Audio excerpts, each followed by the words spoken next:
Chilling tales for dark nights.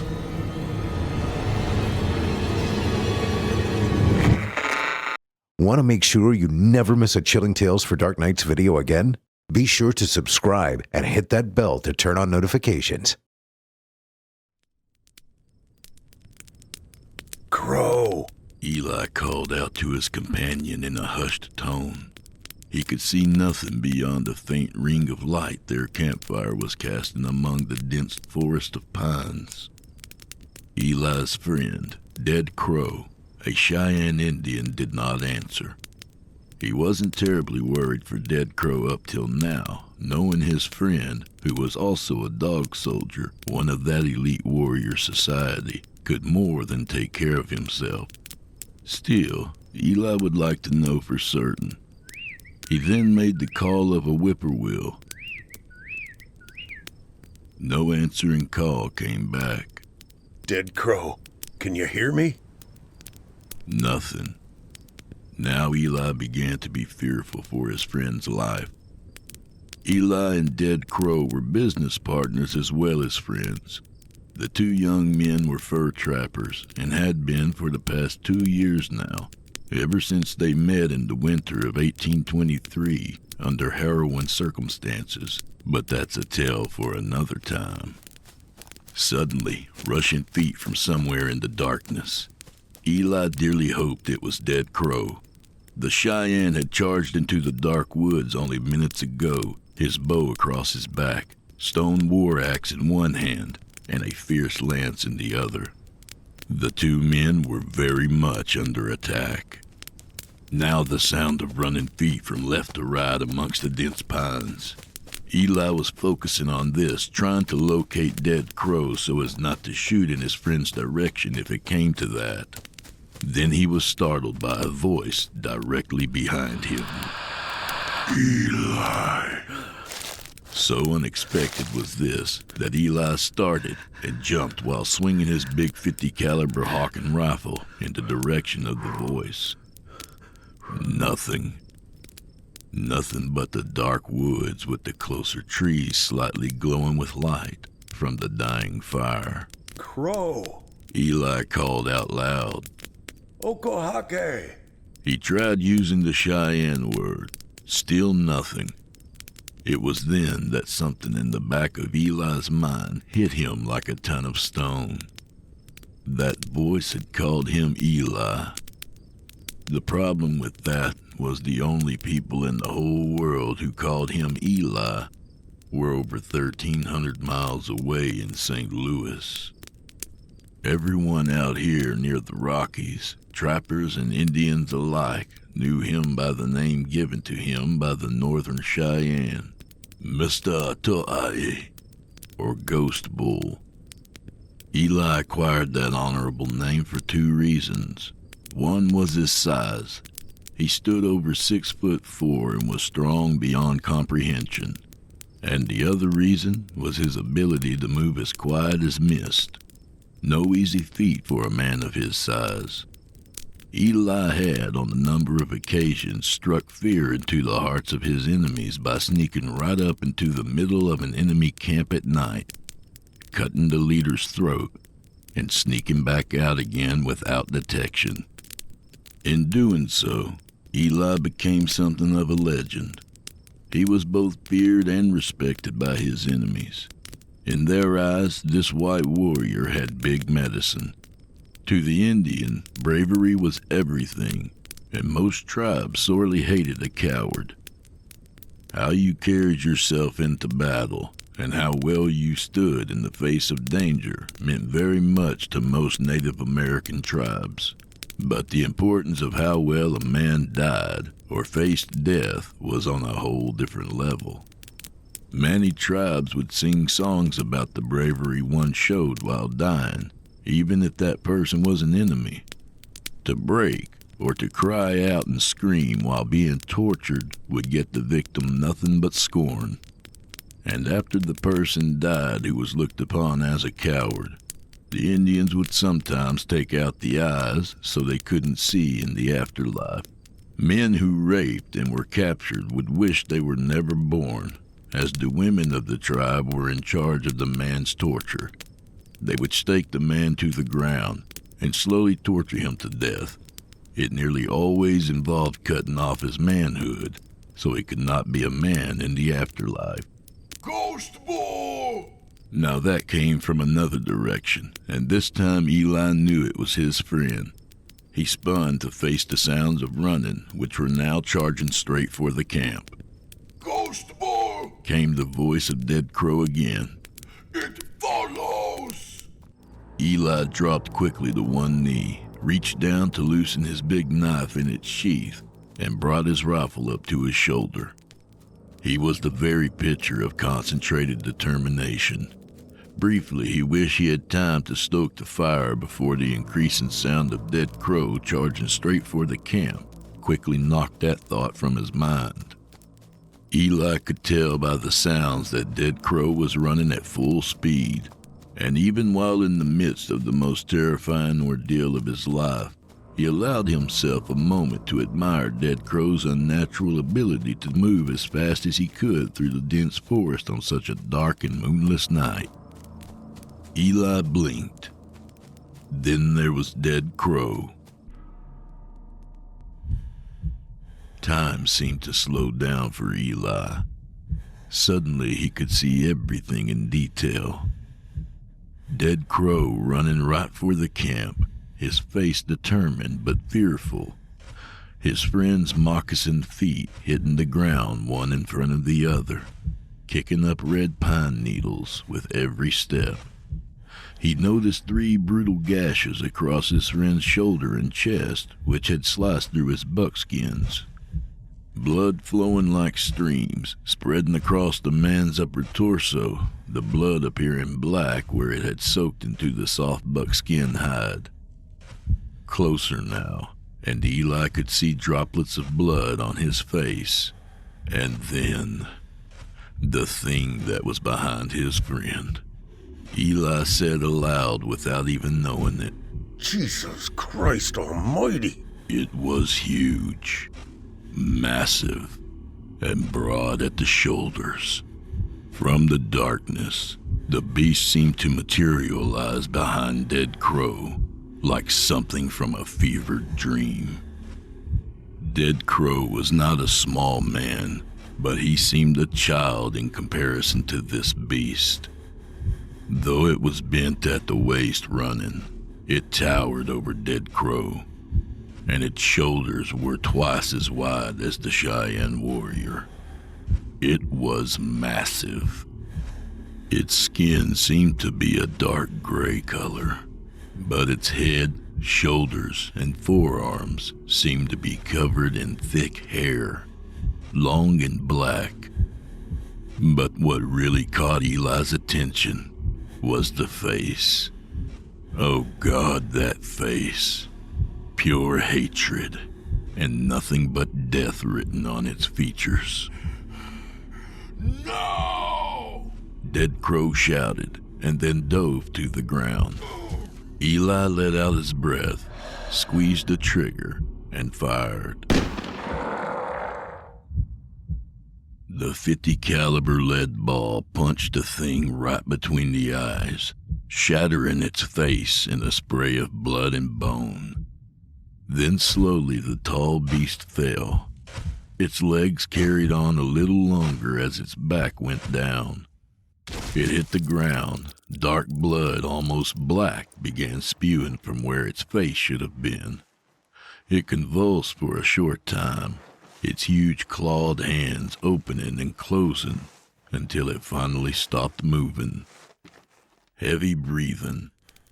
The pine forest quiet as a tomb except for the crackle from the fire.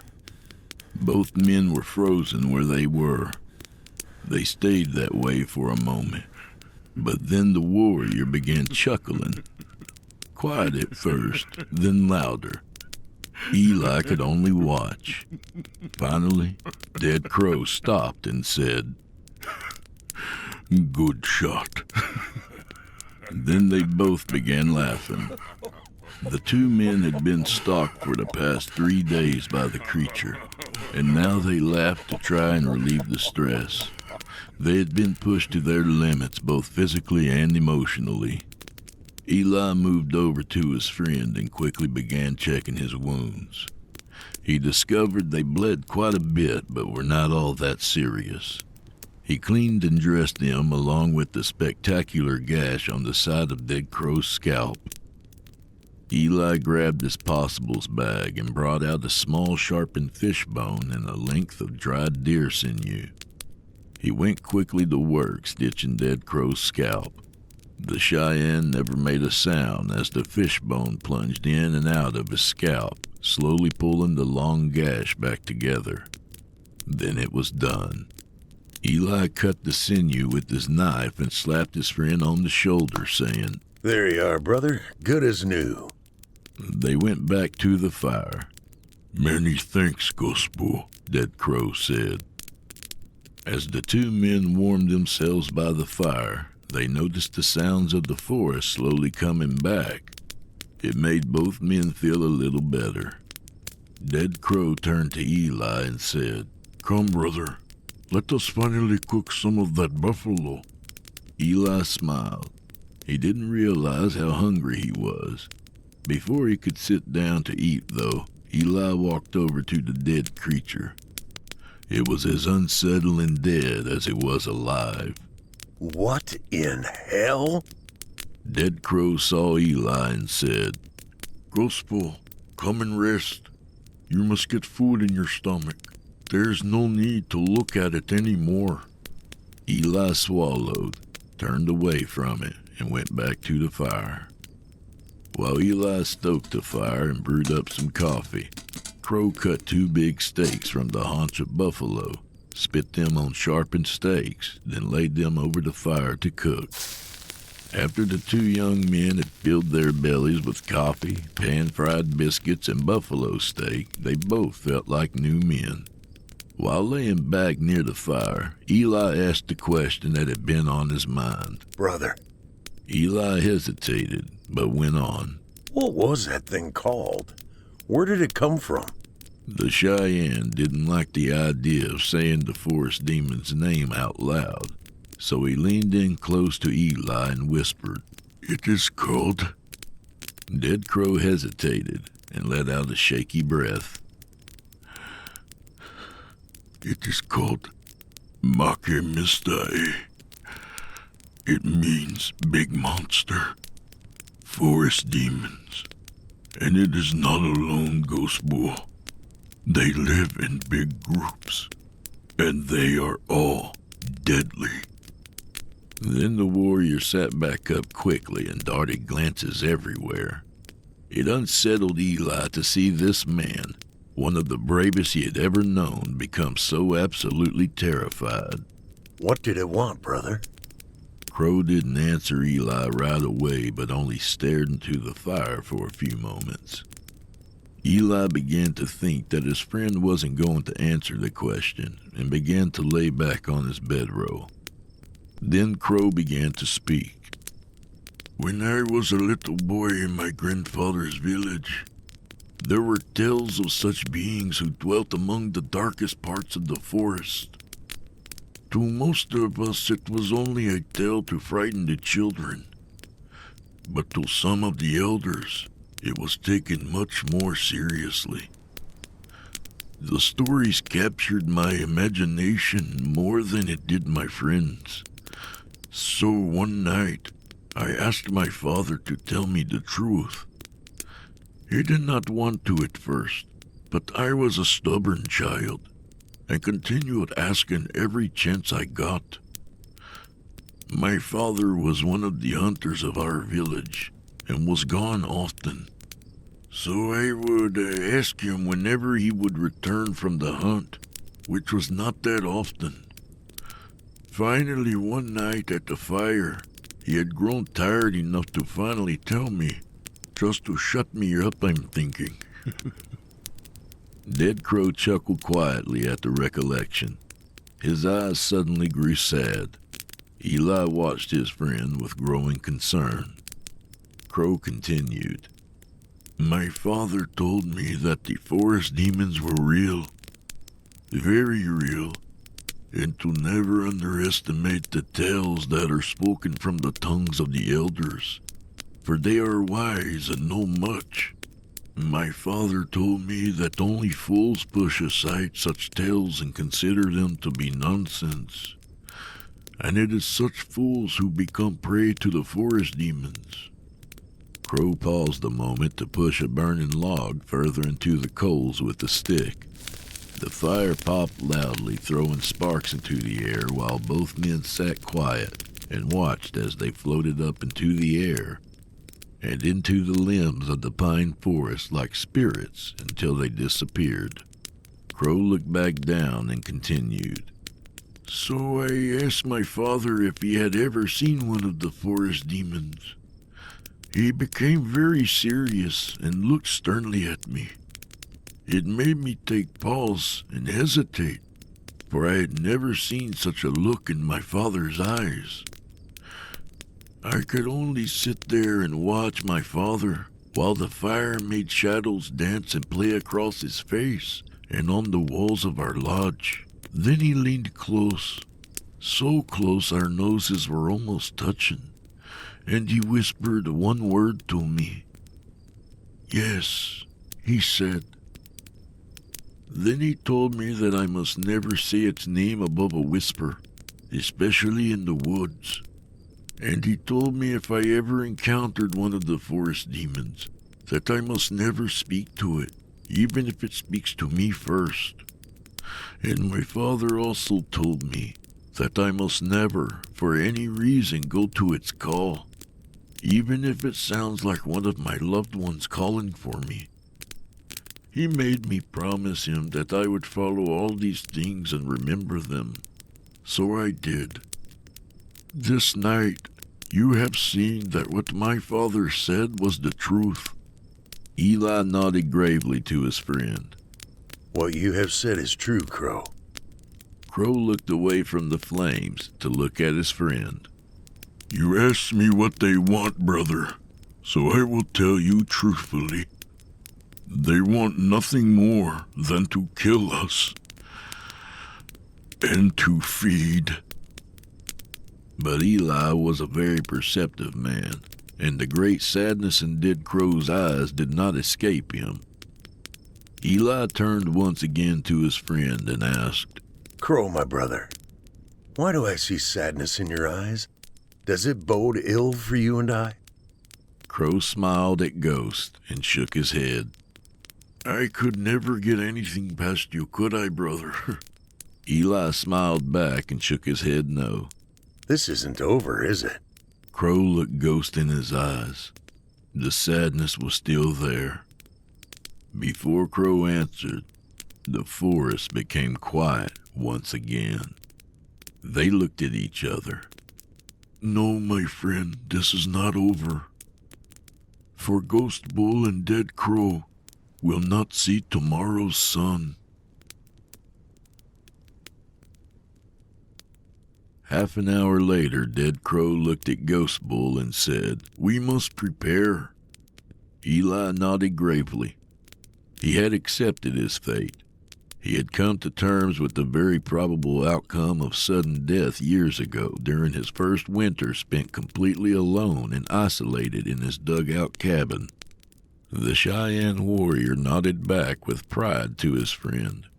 Crow knew Eli to be a man amongst men, even though Eli did not feel that way, mostly because of his humble nature. Dead Crow had seen Eli fearlessly wade into battle too many times to believe him to be anything but a great warrior. Big medicine. Now, however, he only smiled and shook his head. Eli's humility was just another of the reasons that endeared him to his friend. Eli watched Crow now as his friend reached into a soft leather pouch and brought out what looked like a reddish powder. Eli knew it to be ochre, a dried reddish clay that had been crushed into a fine powder. As he watched, Crow reached toward the fire and slid a curved piece of birch bark out of the coals that held a greasy oil rendered down from the buffalo fat. He began mixing the ochre into the liquid fat until it had the consistency of a thick paste. With the rest of the melted fat, Crow crushed a piece of charcoal from the fire into it, and also mixed it into a paste. He took the bark with the red and black paint and sat down in front of Eli. He looked at his friend and held his gaze for a moment before speaking. Brother, he said as he dipped his index finger into the red paint. Eli's heart began to beat very fast. He knew that Crow was doing him a great honor by applying war paint. This was something that had not happened to Eli, even though he had fought by the side of the Cheyenne many times in the past 2 years. He felt a deep pride swell up in his heart, as well as gratitude to his dear friend. brother, He said once again, and began dragging his finger down Eli's forehead just above his right eye.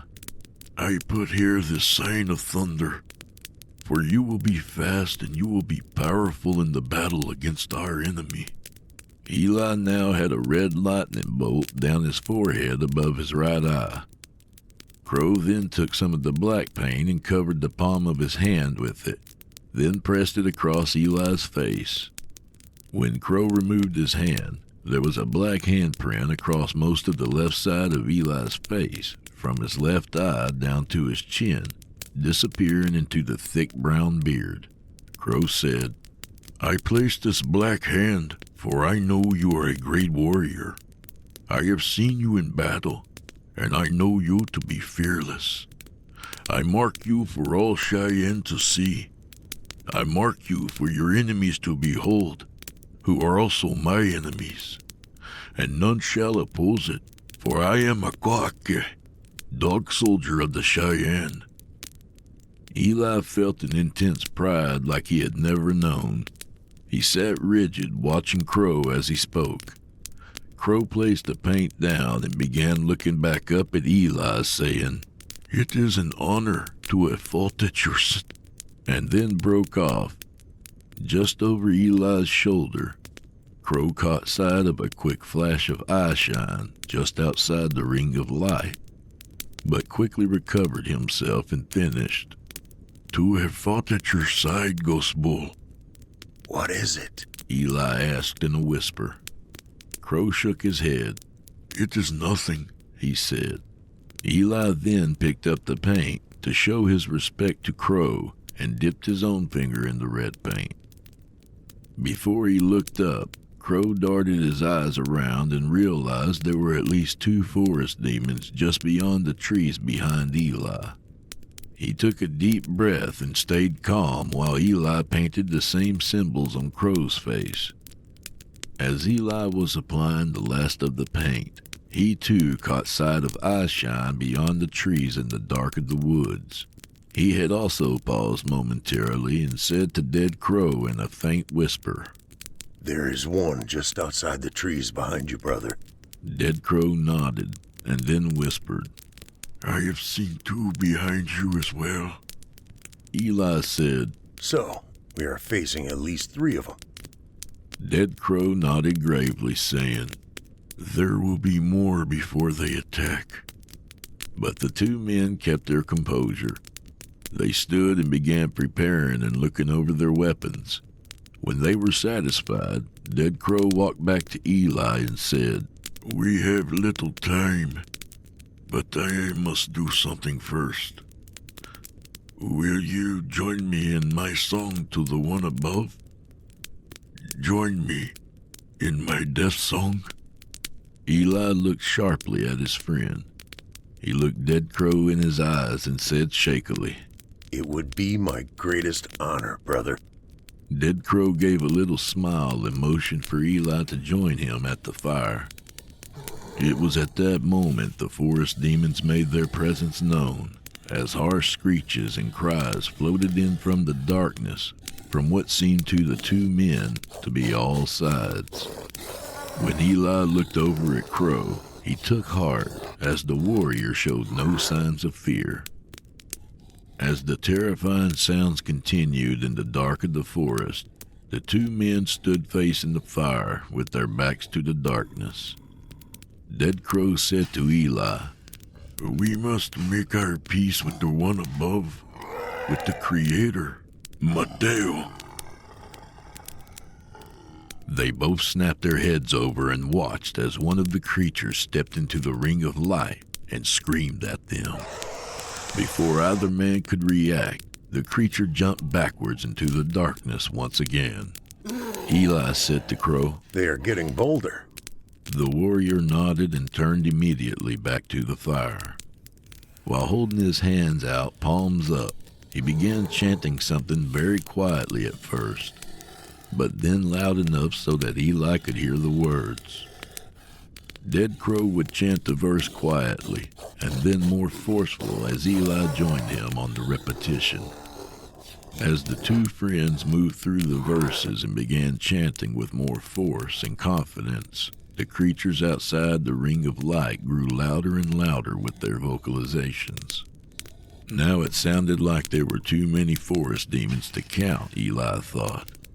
The angry creature's screeches and roars came from all directions, and Eli concentrated all of his will into the death song to tune out the sounds. The two men joined voices one last time. The sun sets at night, and the stars shun the day. But glory remains when the light fades away. Begin, tormentors, your threats are in vain. For the son of Mahale shall never complain. Remember the arrows I shot from my bow. Remember your chiefs by my hatchet laid low. Why so slow? Do I shrink from my pain? No, the son of Mahale shall never complain. My life now over, a dead man you see. My heart long broken, this world I now flee. The wings of my spirit must carry me high. A tear on my cheek, I'm ready to die. When the men finished this last verse, they looked back down as all the creatures that had surrounded them stepped into the light. There were so many, so many, too many. Eli and Crow looked at each other and clasped each other on the shoulders one last time, both of the young men smiling. Neither man in that one moment in time caring that the forest demons had begun closing in on them.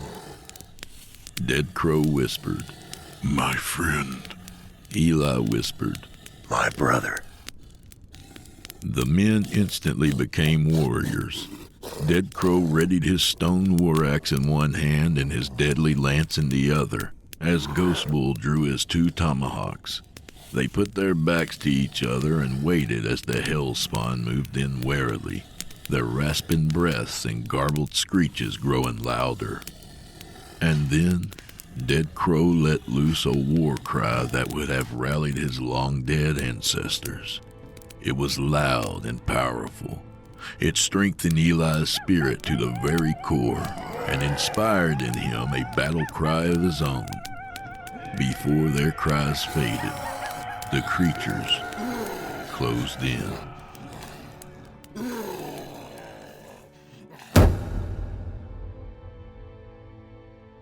In the northern pines near the Rocky Mountains, next to a small unnamed river, two friends did battle against impossible odds. Dead Crow and Ghost Bull fought with all they had. They did not make it easy for the forest demons. They fought bravely, fearlessly. They fought with more ferocity against the ancient evil than any two mortals had any right to. In the end, against such numbers, they fell. But they fell together, and not before leaving their mark on this world, and not before chanting loudly the death song of Ghost and Crow.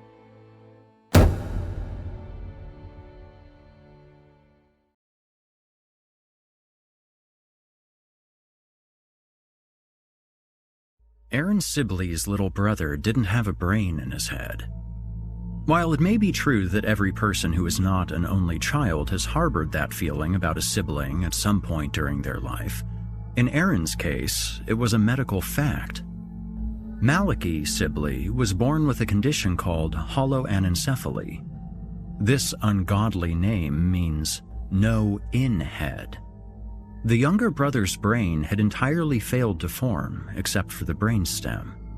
Most babies with this birth defect died at birth or only survived a few hours, but Malachi had managed to make it to age 13. This miraculous achievement could be attributed to the saintly efforts of the late Maggie Sibley, the boy's mother. She had refused to accept the doctor's advice to let nature take its course, and devoted her life to prolonging the child's existence through round-the-clock care and daily prayers at the altar of St. Mary's 1 block away. Unfortunately, Maggie's schedule left very little time for her husband and eldest son. Ed Sibley, never a candidate for Father of the Year, didn't stick around for long after Malachi came into the world. Maggie obsessively worked herself to death, taking care of the aberration she had brought into the world. She would never be able to atone for the imagined sin which had caused so much misery. Aaron was now the only one left to care for his brother with no brain.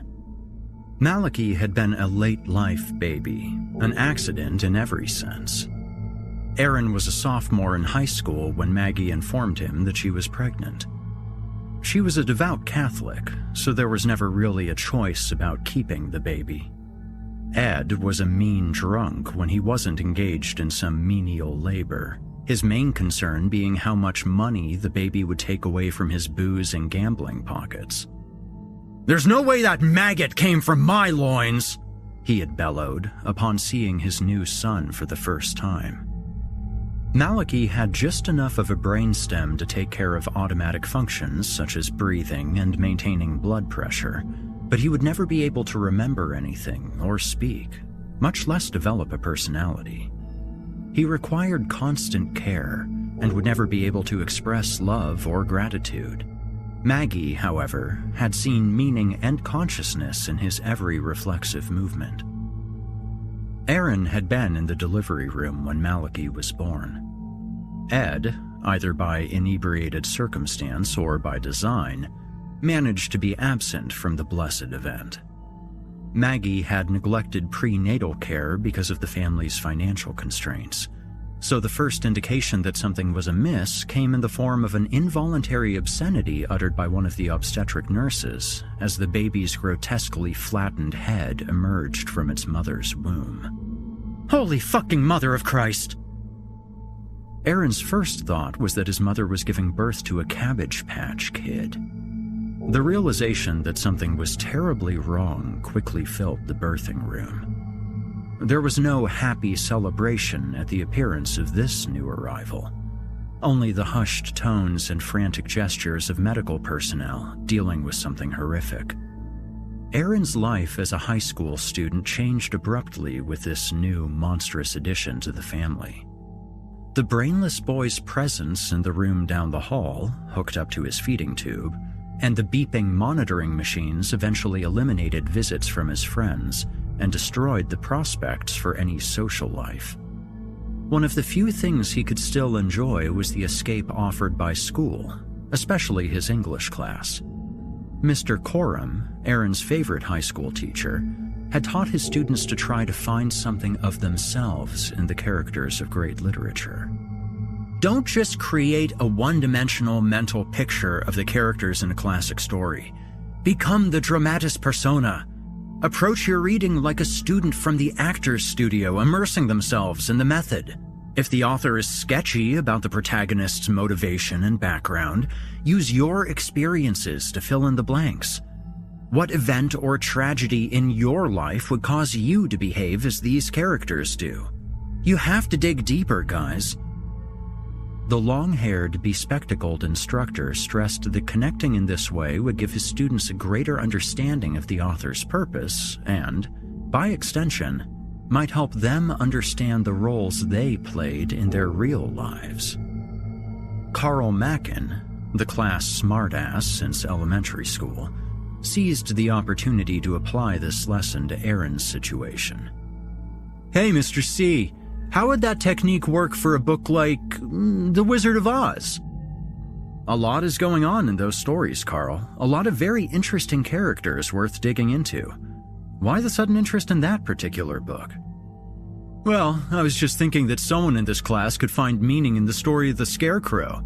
He's looking for a brain, right? Sound like anybody you know, Sibley? The class tittered just long enough for Aaron's pale face to burn bright red. Mr. Coram quieted them with his famous icy stare. The damage, however, had been done. Carl continued his harassment after class and started calling Aaron the Cowardly Lion because of his fear that people would find out about his freaky brother.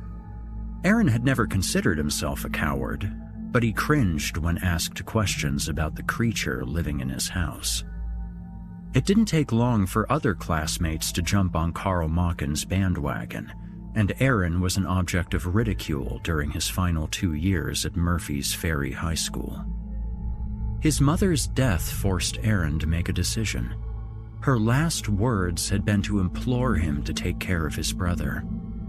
Aaron could have interpreted her instructions broadly and let nature take its course, but he knew exactly what she really meant. He dropped out of college shortly after his mother's fatal heart attack, and her meager savings were used to pay for the funeral. The Murphy Bulletin featured a story on the family's predicament, and Aaron reached out for help through social media. The resulting donations dried up as soon as the story lost its steam. Through it all, Malachi remained on his bed, drool glistening and dripping from his partially open mouth, while his sightless eyes stared at the faded Winnie the Pooh wallpaper on the windowless wall in front of him. Aaron was leaning against the doorframe of Malachi's room when his cell phone joined the cacophony of life-sustaining noise. Hello? Hello. May I speak with Aaron Sibley, please? This is Aaron Sibley. Mr. Sibley, my name is Anton Slay. Let me begin by saying how sorry I am for the loss of your dear mother. Thank you, Mr. Slay. Were you a friend of Mom's? Not a friend, but I had the pleasure of speaking to your mother over the phone on several occasions. We discussed the possibility of me helping your brother achieve a better quality of life. Funny, she never mentioned you to me. Are you some kind of doctor? You must be familiar with my brother's condition. He doesn't have a brain, Mr. Slay. He's little more than a vegetable. There's no chance of improvement or any medical treatment which will change his situation. It's a miracle he survived this long. Well, miracle is probably a poor choice of words. No, Mr. Sibley, I'm not a doctor in the traditional sense, although I consider myself to be a healer. Your mother was skeptical too. I explained to her that my methods were rather unconventional. My approach is more metaphysical than therapeutic. That might have been a little off-putting to a religious person like your mom. What exactly did you suggest to Mom? There are more things in heaven and earth, Horatio, than are dreamt of in your philosophy. Remember that quote from Hamlet? Your story attracted my attention. I've been searching for just the right person to test my healing methods on. I believe I can use some rather archaic practices to restore your brother's spirit to his body. You do believe that everyone has a spirit, don't you, Mr. Sibley? Maybe you would prefer to call it a soul? Are you talking about some kind of magic or witchcraft? Those labels have become somewhat pejorative in today's world. I prefer to think of it as an alternative spirituality. I am prepared to pay you a tidy sum for the opportunity to help Malachi realize his full potential. After all, dear boy, what do you or your brother have to lose? How much are we talking about? Oh, I'd say a $5,000 first payment sounds about right, with more to come after our initial session if things turn out as I'm sure they will. Think of it as an exclusivity contract for the future services of your revivified brother. Why so generous, Mr. Slay? What do you hope to gain from all this? As I said before, the words magic and witchcraft have received a bad rap lately, thanks in large part to some rather nasty portrayals in movies and books. Stephen King is not my favorite author. I, and others with similar beliefs, want to reintroduce the world to sorcery's ancient positive effects. After all, traditional religion is experiencing a downward trend in the modern world, and people seem to be looking to superheroes for inspiration these days. Restoring your brother would be a true-life super deed, to be sure. I might even become one of the heroes on CNN. Never underestimate the power of the positive press, young man. If I agree to this, it won't be because I buy into any of this crap, but because I need the money to take care of Malachi. I promised my mom. Of course, I understand. It's a lot to take in. However, when you meet your real brother for the first time, you'll realize you made the right decision. When do you propose to make all of this happen? Why, it can happen today if you like. I'm 15 minutes away and totally prepared should you agree. Why not? As you said, what do I have to lose? Splendid, Mr. Sibley. I'll see you soon, and your life and your brother will never be the same. Just make sure you bring the money. I would prefer cash. I anticipated that. As the call ended, it occurred to Aaron that he was literally bringing the wizard to the Scarecrow in the search for a brain. Was he still the cowardly lion in this scenario, looking to someone else to take a difficult decision out of his hands? Aaron's mother had certainly been a match for Dorothy and her boundless optimism. He knew that his mother would not have been happy about his choice. After all, she must have turned Slay down. But his mother was gone, and it was now his call. Malachi was his burden, and he would live with the consequences. 15 minutes later, Anton Slay rang the doorbell. He appeared to be an occultist sent straight from Central Casting. He was well over 6 feet tall and dressed completely in black. He wore a silver pendant around his neck in the shape of a pentagram. His long, pierced ears carried small gold rings, and a Fu Manchu, arched eyebrows, and bald head made him look like Ming the Merciless. Aaron's immediate impression was that he was being set up, punked in the most tasteless practical joke imaginable. "Ah, Mr. Sibley. So nice to make your acquaintance." Slay entered the foyer carrying a large black suitcase. "Before we proceed any further, Mr. Slay, I need to see the money. $5,000 is, I believe, the price of admission?" "Of course, dear boy. Business first. Very prudent." The imposing figure placed his suitcase on the hall table and removed a bundle of 50 crisp $100 bills. Aaron thumbed through each one to make sure the amount was correct. "You're a man of your word, Mr. Slay. Right this way." Aaron led the towering man through the living room and kitchen and into his brother's bedroom. Slay appraised the room and Malachi in his bed with the awe of a reverent pilgrim entering some grand cathedral. "Oh, my precious boy. The world will soon be yours to enjoy, and we shall so enjoy you finally being with us." The wizard directed his words to Malachi and placed his suitcase beside the bed. He reached out to take the boy's limp hand. "How long will this, ceremony take?" "The ritual is quite brief, but it demands that there be no interruption once it has begun. You do get my meaning, don't you, Mr. Sibley? Belief in the power of what is about to take place is essential to its success. You must remain silent once we have started. You may not approach your brother or me during the rite performance. I will explain each step of the process when it does not interfere with the incantation. Now, Help me move your brother's bed as far out from the wall as the monitoring devices will allow." They moved the hospital bed near the center of the room, carefully navigating around the cords connected to the wall. "Where do you want me to stand?" "By the door would be fine, Mr. Sibley. Just remember my instructions." Slay removed a black-handled knife from his case. "This is called an athame. It represents fire and is the elemental tool I will use to initiate the ritual." Slay raised his left hand just above his head and used the knife to make a cut across his palm. Blood immediately began to drip down his arm as he walked slowly around the bed, stepping carefully over the electrical cords and creating a narrow circle of crimson.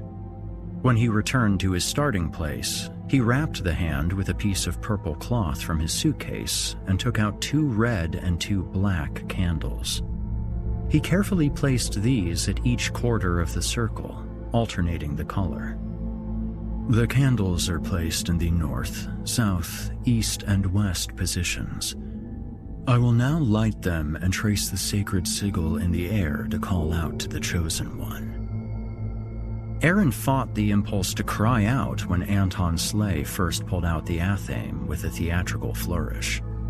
His panic subsided when it became clear that the knife was not intended for Malachi.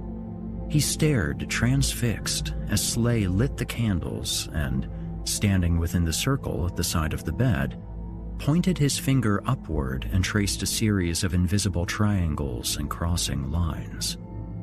"Renik tasa uberka biasa ikar sonailan." The wizard shouted these words with guttural intensity.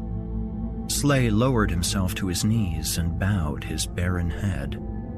A funnel wind rose impossibly from the hardwood floor beneath the bed and traced the circle of blood as it spun toward the ceiling, extinguishing the candles and chasing the light blanket and sheet from Malachi's bed. The inert boy suddenly began to twitch on the hospital bed. The monitor measuring his heart rate and blood pressure began to sound the jarring, warning song of abnormal bodily rhythms.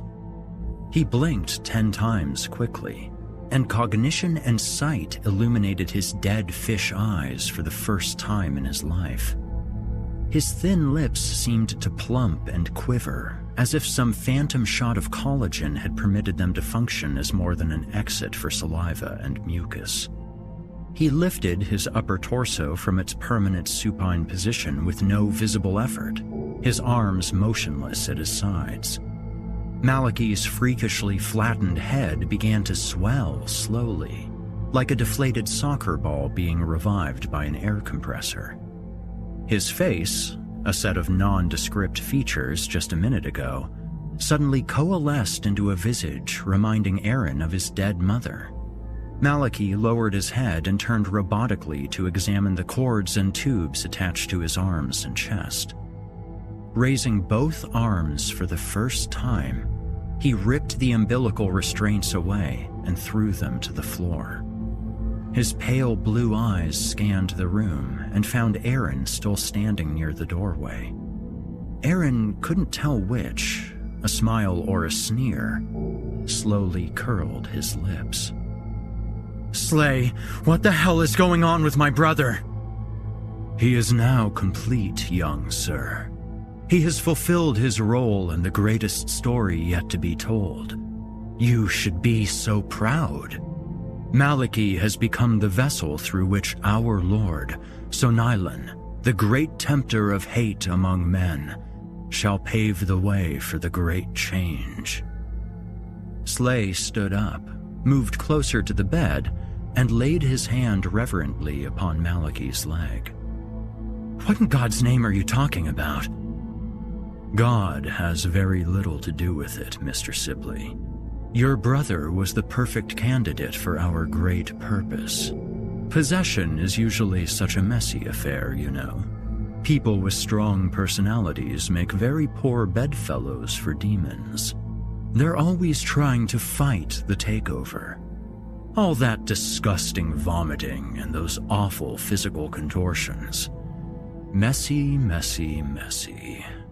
But your brother had no brain to contend with, no soul with which to repel such a powerful preternatural being as Sonailan.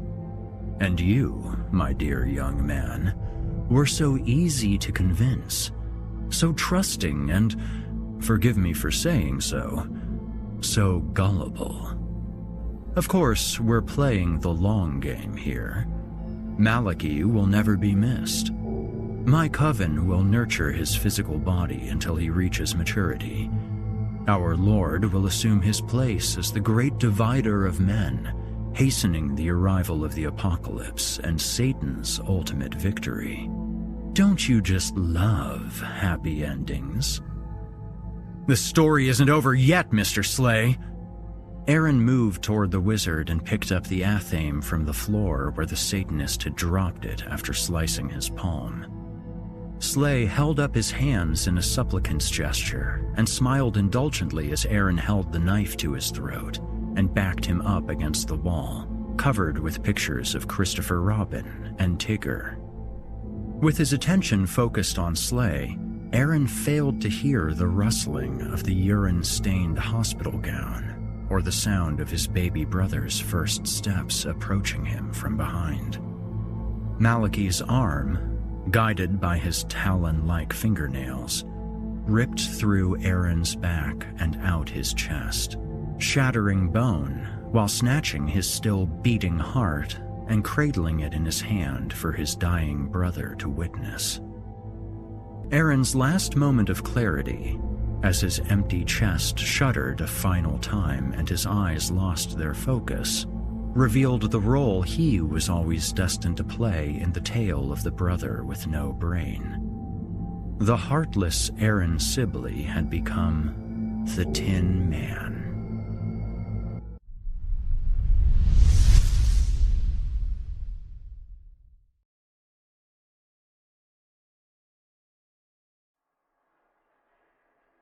There are few left alive who remember the Song and Dance Man.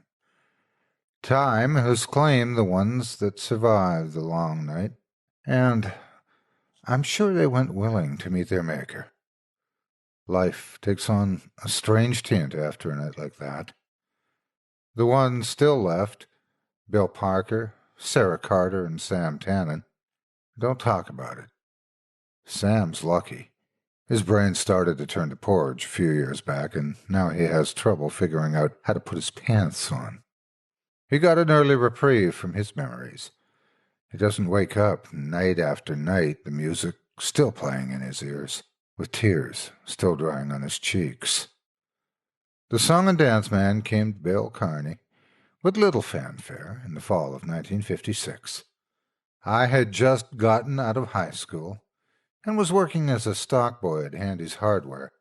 I was there the afternoon that Sarah Carter burst through the door, making the bell over the door jingle like mad. "George, you gotta see what's being set up by the bandstand. There's this huge tent up and this man standing in front of it yelling like a carnival barker." Sarah was out of breath and had obviously run from the park and all the way down Main Street. Her hair was whipsawed every which way, and one strand stuck to the end of her nose. She gave a quick puff and blew it out of the way, waiting for me to react. With Sarah, I was also 2 steps behind and running to catch up. The girl had energy in those days and in an unlimited supply. I stopped rearranging the nails and said, "There wasn't anything up there when I walked by this morning. When did it go up?" She shrugged her shoulders, a quick raise and drop. "Dunno, but it's up, and you gotta see this guy. He's all dressed up, head to toe, and can he talk? Boy, he can talk." I thought about it and checked the clock. It was near about 5 and time to quit anyway. "All right, let's go check it out then." Sarah grinned from ear to ear and was gone. I didn't doubt she was telling everyone in the gang, the ones that were still in town anyway. Most of us scattered to the Four Winds after graduation. Only a handful of us remained in town, and only a handful of us were on hand to witness the dance. I walked down to the bandstand by myself, not bothering to wait for the others. Most likely, Sarah was already there waiting for us. I met up with Bill as I passed the drugstore, where he worked as a soda jerk. "What the hell is Sarah talking about, George?" She blew in there and then blew out again before I could ask her anything.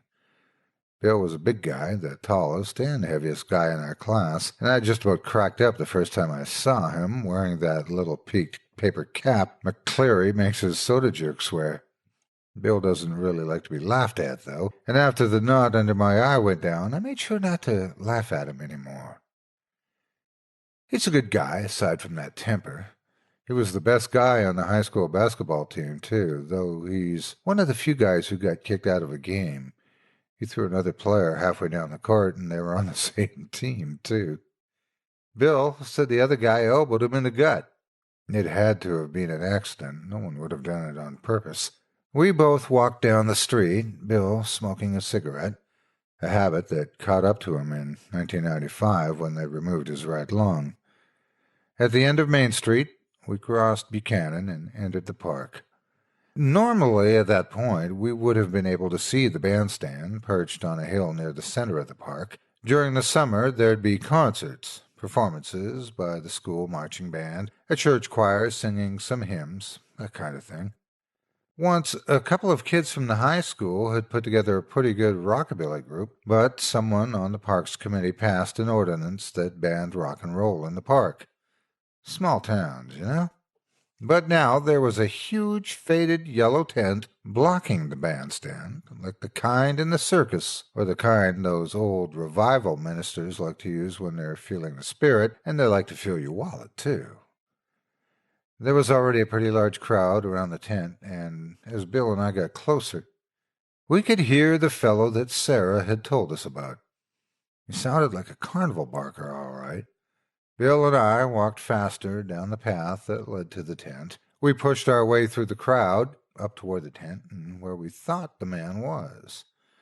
"Come on, everybody, it's getting close, getting close. We're going to have to serve ourselves a heck of a time tonight. Yes, indeed, a heck of a time. We'll be singing, we'll be dancing, I promise you that. And the song and dance man always keeps his promises."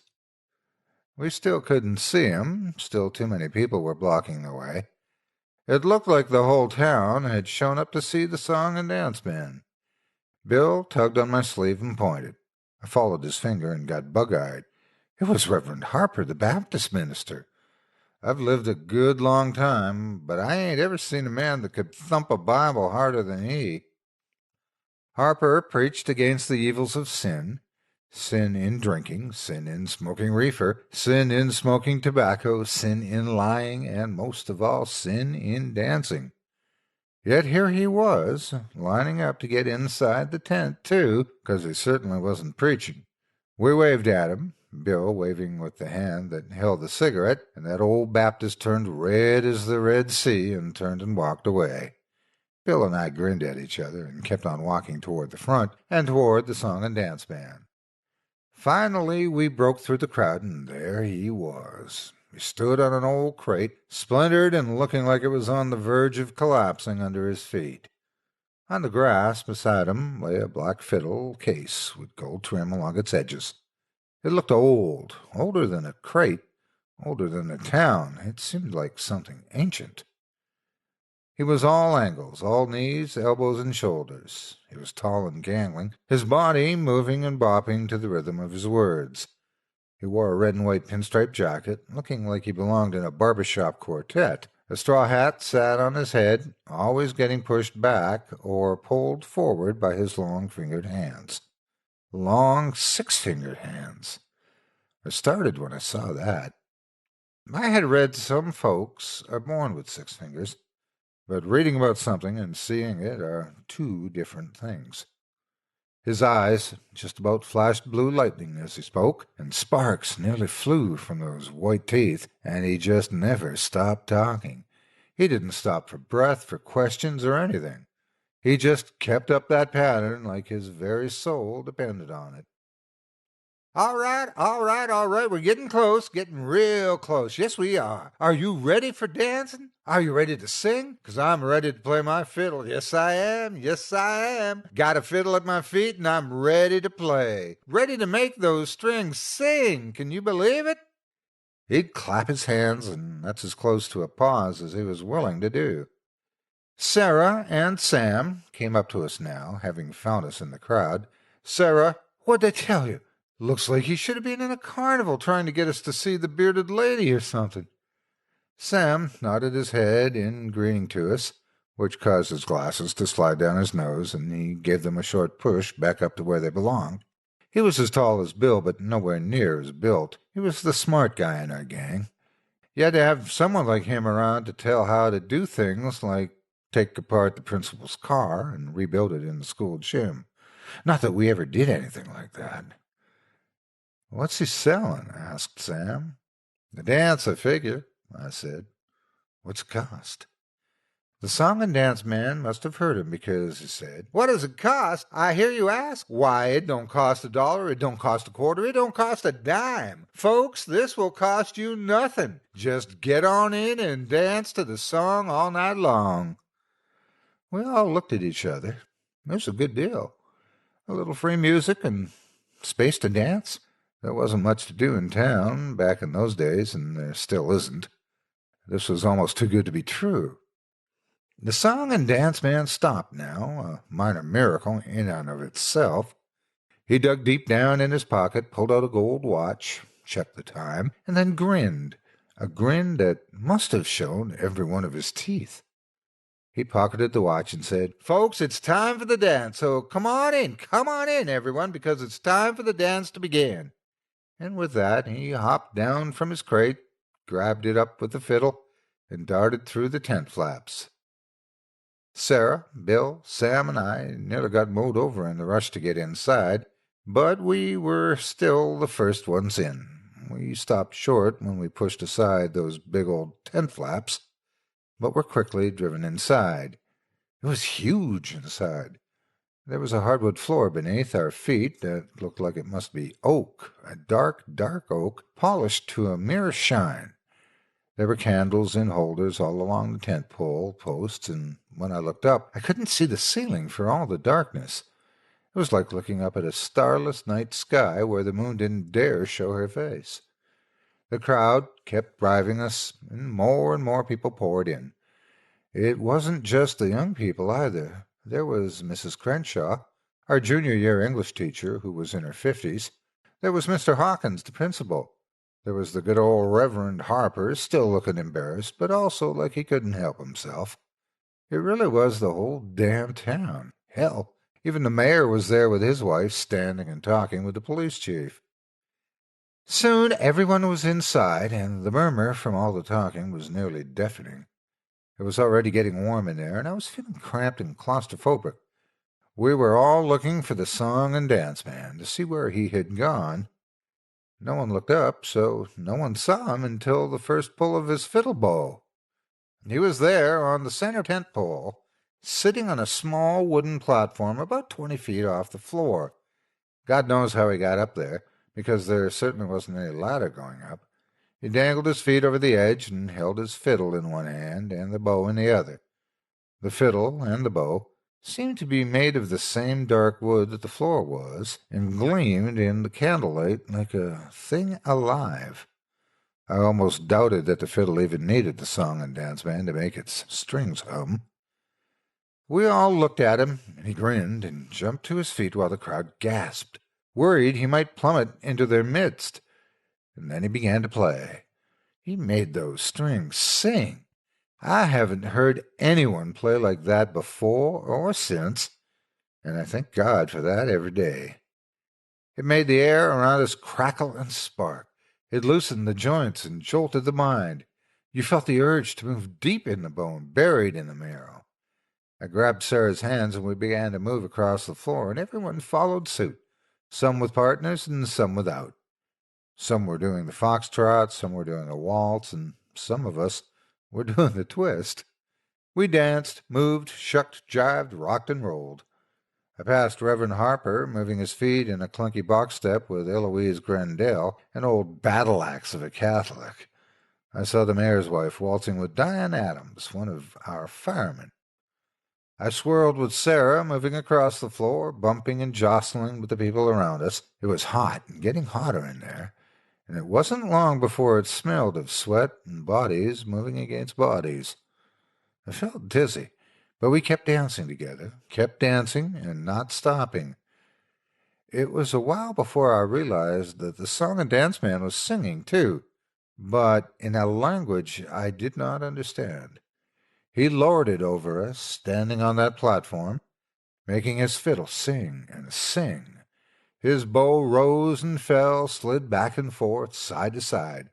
He played like he talked. There were no breaks or pauses, just a manic deluge of tunes, while his tongue curled his words that had no business being said in this world. I gave my head a shake as I spun with Sarah, and I realized my legs were tired. My feet ached, and my lower back was beginning to throb. I checked my watch and realized we had been dancing for a solid hour. I shook my head again, trying to shake off the dozy feeling that was clouding my thinking. "Sarah," I cleared my throat. I had only spoken in a whisper. My tongue felt thick and funny. I tried again. "Sarah," louder this time, but she still didn't respond, and we kept dancing. I shook her, but she didn't respond. I kept shaking her until I realized I was doing it in time with the music. So I just tried to stop, and I couldn't. I couldn't stop. Underneath the fog, I began to feel frightened. I began to see the faces of the other people now. I saw their terror. Reverend Harper's face had grown redder than it had been before. Sweat poured down his face, but he still kept moving, twirling Mrs. Grendel around and around, her head lolling from side to side. She had fainted, but her feet were still moving. We moved past Bill, who danced with Susie Watkins, and I saw her frightened eyes darting around the room, but Bill bobbed his head in time with the music, and his glassy eyes looked at nothing in particular. The song and dance man laughed from his perch and kept playing, tapping his feet. His eyes were glowing in that dark, humid place. They glowed, and light glanced off the bow with each sweep. I heard a scream and swiveled my head to watch a woman drop to the floor holding her leg. She had cramped up. I was envious. She got to stop. She got to rest. My own legs felt like dead wood, and the ache in my back had deepened. Then her partner stepped on her ankle, and I heard the crunch from across the room. He was still dancing, his eyes blank and empty as he moved. She screamed again and started to crawl away, but instead stood up. She started to dance, bringing her weight down on the broken ankle again and again and again. I turned away, but I couldn't block the sound of her sobbing. The music ran on. I checked my watch again, and it was 3 hours now. We didn't flag or falter. We kept up the same speed as the fiddle, the damning fiddle, rapping our feet against the floor. Never mind the blisters that burst. Never mind broken toes or broken ankles. Never mind that deep pain buried in the spine that refused to go. Never mind old hearts and bad knees. We kept up that frantic pace as one mass, a bobbing, thumping, jumping creature with one mind. Reverend Harper died at one point. I watched it happen. He was holding up the still fainted Mrs. Grendel, whose feet still moved with the music, when he dropped her and fell to the floor. He twitched once, his feet beating a quick staccato rhythm, and then was still. Mrs. Grendel got back up and kept on moving. I watched Harper as I danced, trying to see if he was breathing. He wasn't. I swear to you, he wasn't. But he still got back up. He was dead, but he still got back up and began to dance again. He tried to look at me and grinned the song and dance man's grin. His eyes were red, filled with blood from whatever had broken in his brain. I watched as a single red tear rolled down his cheek. I shut my eyes and kept moving. Harper wasn't the last. He probably wasn't the first. The old and the sick were the first to drop. no matter what it was, exhaustion, heart attacks, hemorrhages somewhere deep inside, they died, and then they got back up and kept dancing, grinning their grins. I passed Lizzie and Sam. He had lost his glasses at some point. His eyes darted around, terribly aware. I looked at his leg and I saw a jut of some bone tearing through his denim jeans. There was a trail of blood behind him, and as he swirled, a spray landed on the legs of the people around him. He stepped on that broken leg, twirled on it, and jumped on it, all in time with that fiddle. The night passed. I remember stepping on something at one point and realized I had just crushed Mrs. Dempsey's right hand. She was lying on her back on the dance floor. She had been stepped on time and time again. I could even see a man's shoe print on her stomach. Her head had been caved in, and her chest beneath her dress had a sunken look, and still she was trying to get up and keep moving. The smell of blood mixed with the sweat, and I couldn't breathe any more. The air was thick, and from all around I could hear cries and screams, but nothing that drowned out the fiddle or the song and dance band singing. And then it stopped.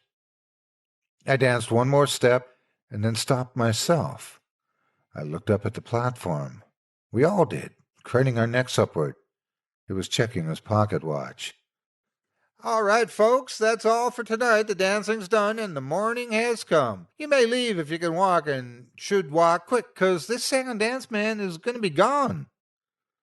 We all stood there like stunned cattle, then marked to the tent flaps. No one ran because they couldn't.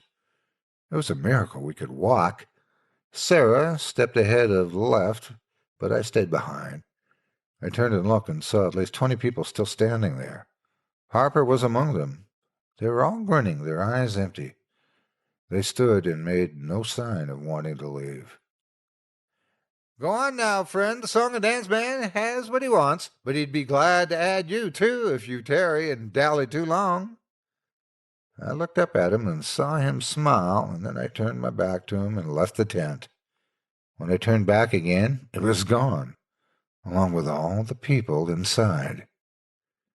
That's the story of what happened. The others won't tell it or pretend it never happened. Never mind the 20 people that vanished that night, the mayor's wife included. They'd rather not think about it. Sarah and I took Sam to the hospital over in the next county, far from folks that knew what had happened. They had to remove his leg. Sam was quiet before and was quieter still after, pulling odd jobs that a one-legged man could do. He doesn't move around much nowadays, just sits on his porch. A cane is across his lap and massages the stump with his hand. Says it bothers him on cold nights, and warm nights, and wet nights, and dry nights. Bill left and joined the army and stayed in long enough to fight in Vietnam and won a bunch of medals. Came back and settled down to drink and drink hard. And if you want to find him, you can find him in Eddie Dixon's bar. No matter how drunk he gets, though, he doesn't talk about that night. None of us saw much of Sarah after. She came through the best, but that's how she always was. She left and went to college, but like Bill, got pulled back to Bell Carney. She teaches over at the high school now, teaching English to the juniors. I stayed here, plugging away at the hardware store. I ran it for a while, but now I don't do much of anything. I just sit around with Sam, talking about things sometimes, though not often. If I stay too long, I'll see his eyes go glassy behind those Coke bottle lenses, and he'll disappear into himself, and I'll catch him humming a faint trace of a song, and the hair on my neck stands on end, and goosebumps rise on my arms in great knots. My foot will start to tap out a small beat on the hardwood porch, and a big wide grin will spread across Sam's face. The grin of the song and dance man.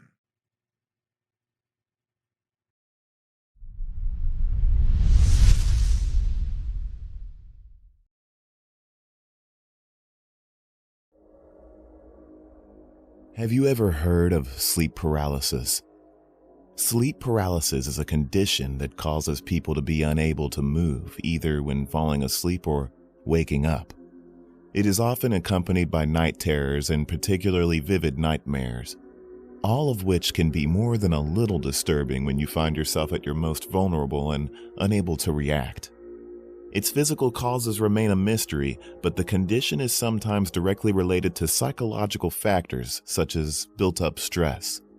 I suppose it shouldn't have been much of a surprise that the torment that haunted my early teenage years returned when I moved to a rundown suburban neighborhood in Louisiana.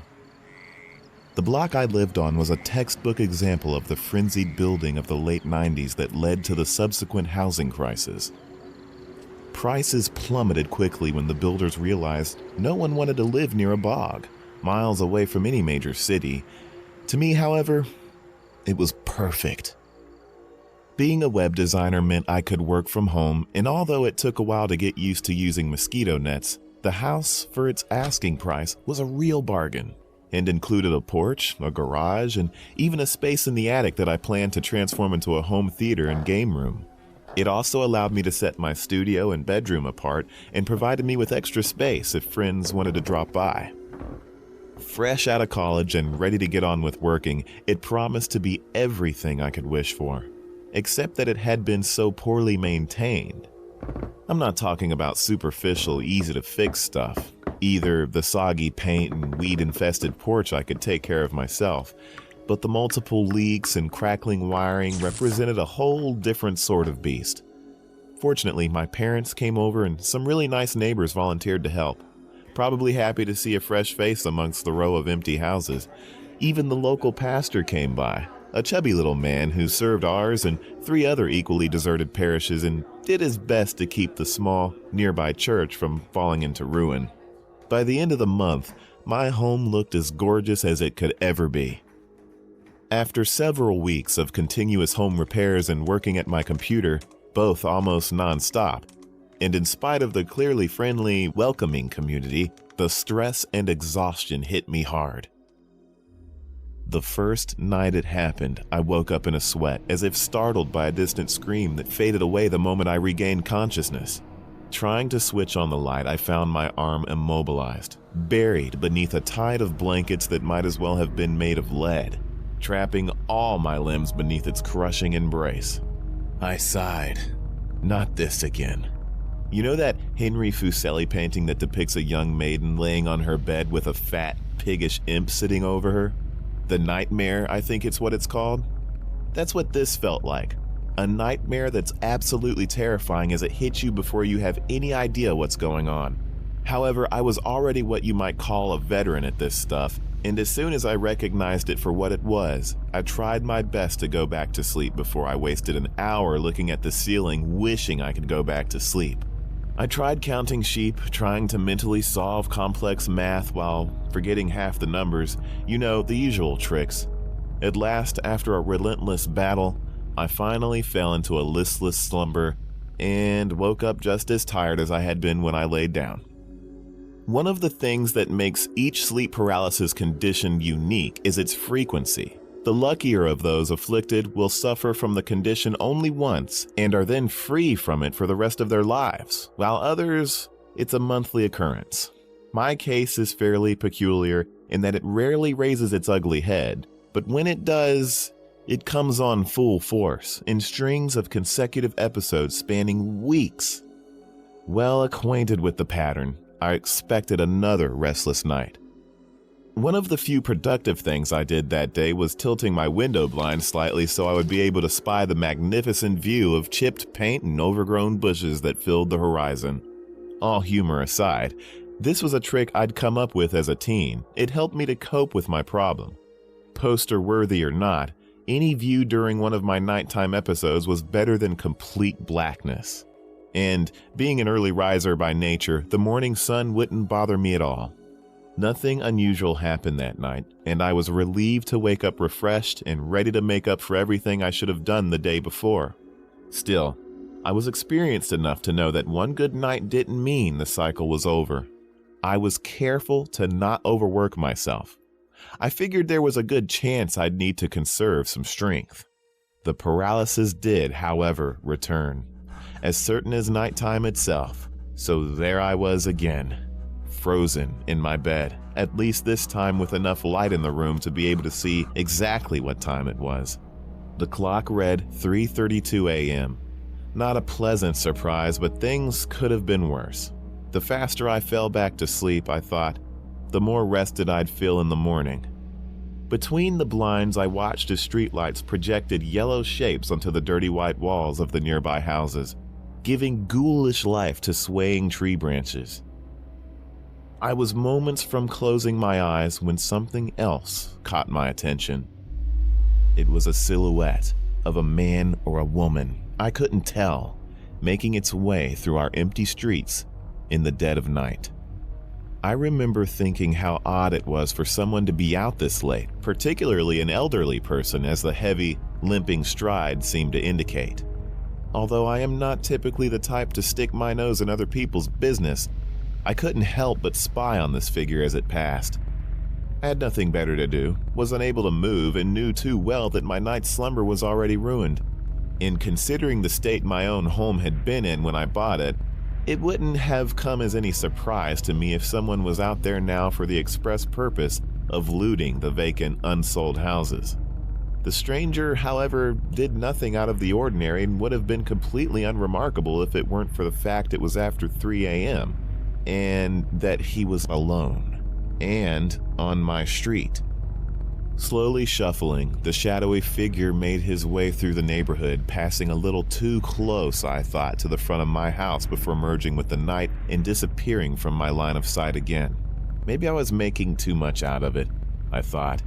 Perhaps it was just some old eccentric, every town's got one, or some drunk rambling around after downing a bottle or two. But my concerns began to grow when the exact same thing happened during my paralysis the next night. After an uneventful day during which I tried to relax and set work aside in order to regain some stability, I woke up this time at exactly 3:22 a.m. I watched the same figure again pass my house before vanishing into the darkness. I found myself assuming that it was a he, had to be up to something. I couldn't see his face in the shadows of the streetlights, obscured as it was by what appeared to be a wide-brimmed hat. I tried to remember if any of my neighbors had a limp leg, but no one came to mind.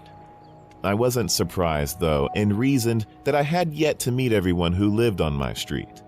Much of the population had made themselves scarce, and for all I knew, someone could have fallen and hurt himself in the weeks since the initial flurry of welcome to the neighborhood visits. The day and night that followed went smoothly, without anything worthy of mention. I did ask around, though, as inconspicuously as possible, to see whether anyone knew of someone who resembled the man I saw during the late-night crisis. No one had any clue who or what I was talking about. By the end of the day, I feared my neighbors had me pegged as an unhinged lunatic.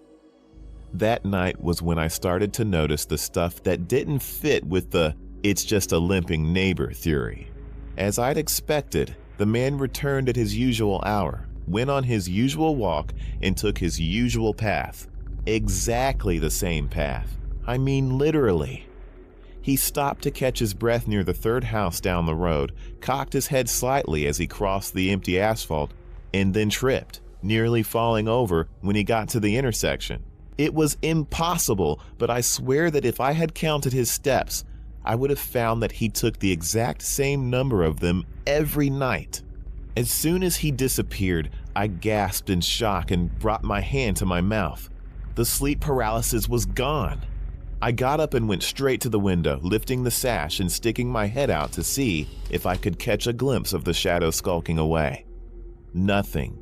He had disappeared, and along with him, the invisible force which had held me down.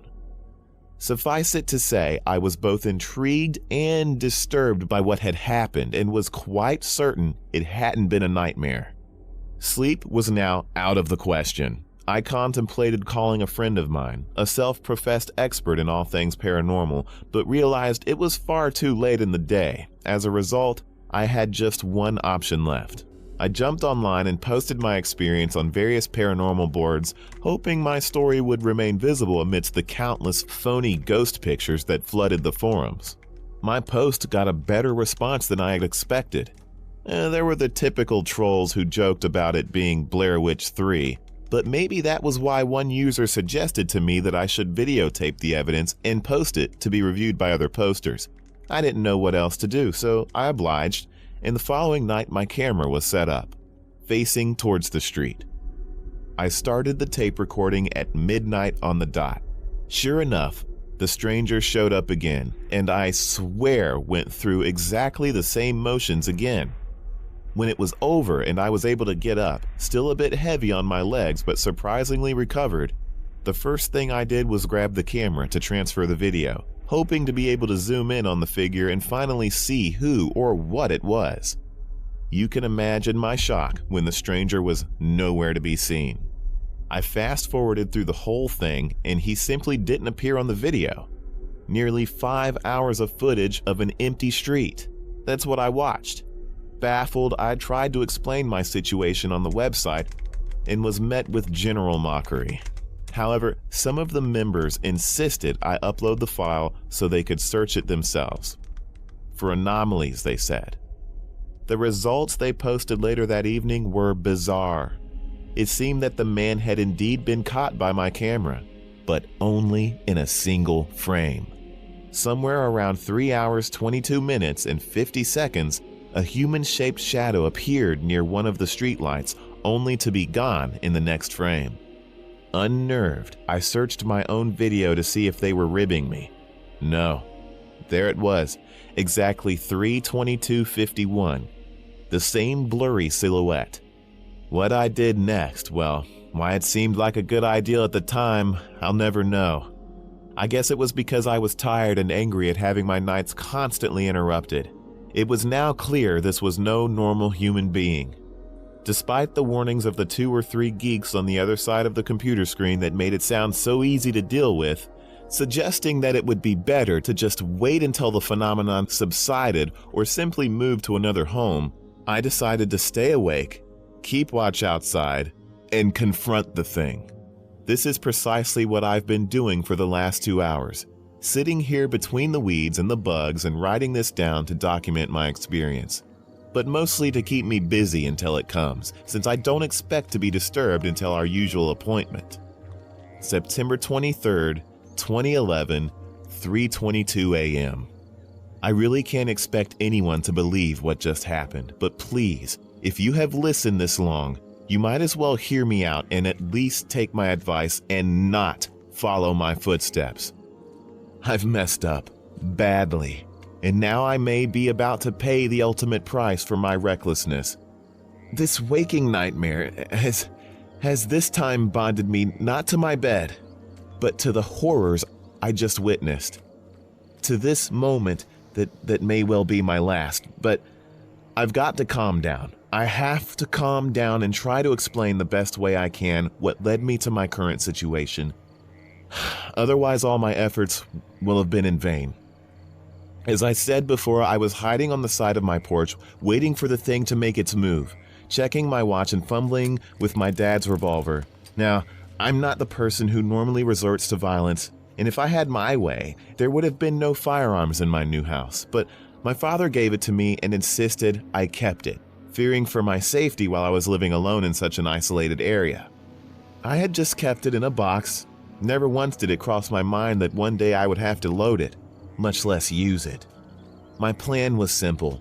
Follow the thing, find out what it was, and scare it away with a few gunshots. In hindsight, the plan was as stupid as they come, but sleep deprivation, outright anger and frustration, coupled with the drinks I'd had in order to gain some courage, all conspired to make it seem a reasonable idea. I started to regret my decision, however, the moment it appeared.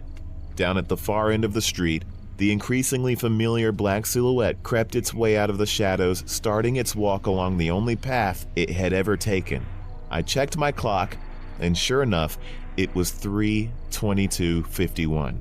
I didn't know then, and I can't believe it now. Never mind. I'm getting ahead of myself. The man, let's keep calling it that even if I'm still not sure, painstakingly crept past the first few houses on my block, pausing frequently in front of a wooded gate here or holding onto a lamppost there. I checked again.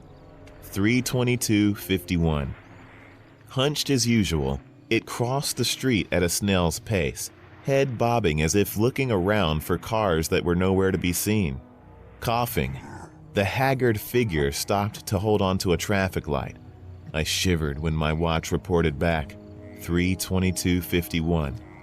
Down the road and a turn to the right in slow, heavy steps he shambled. I refused to believe it was still 3:22:51. All the bravado I had gathered from the day, internet, and bottle drained away, and I found myself skittering back to the front door, desperately trying to force it open so that I could retreat inside and hide in my room. But the knob wouldn't budge. It was as though it had turned to stone. No matter how much strength I put into it, it remained in its original position as if paralyzed. The realization struck me like a sledgehammer. It wasn't just the doorknob. All around me, the usual autumn breezes were dead. Leaves were glued to the ground. Tree branches were as immobile as metal statues of themselves. In the sky, the moon shone steadily between the unmoving clouds, working together with the dim streetlights to cover the stranger in a sickly greenish glow. The form was still approaching and almost upon me. This close, I could see it more clearly. The dark, moth-eaten jacket and pants, the patches of gray, long, uneven hair crowning its features in shadow. But everything else about him seemed blurry, as if coated in a sticky layer of darkness. I edged behind a fence and watched in horror as he passed the front of my house. He seemed to be barefoot and heading towards the dirt road that led to the nearby woods. Even though I was as terrified as I had ever been, I couldn't help it. Curiosity got the better of me. I followed the stranger as he shambled down the last of our street before heading into the wilderness. Half afraid he'd stop me and half even more afraid I could be stuck in this, I don't know what to call it, time freeze? The space between seconds? The moment before you start to inhale? Whatever it was, the being was certainly related to the paralytic phenomenon I'd been experiencing. And now I was in this parallel zone with the creature, whether I wanted to be or not. Together we tiptoed past the empty houses, him leading the way without ever stopping, me pausing every once in a while to pat the reassuring weight of the revolver in my pocket. In this way, our two-man caravan abandoned civilization and plunged deep into the undergrowth. The hard, cold metal of the gun should have given me at least a small amount of confidence, but the truth is, I was scared shitless. Every time I'd feel a pebble under my shoe or a twig brush against my head, I'd hold my breath, praying that the thing I was following hadn't noticed.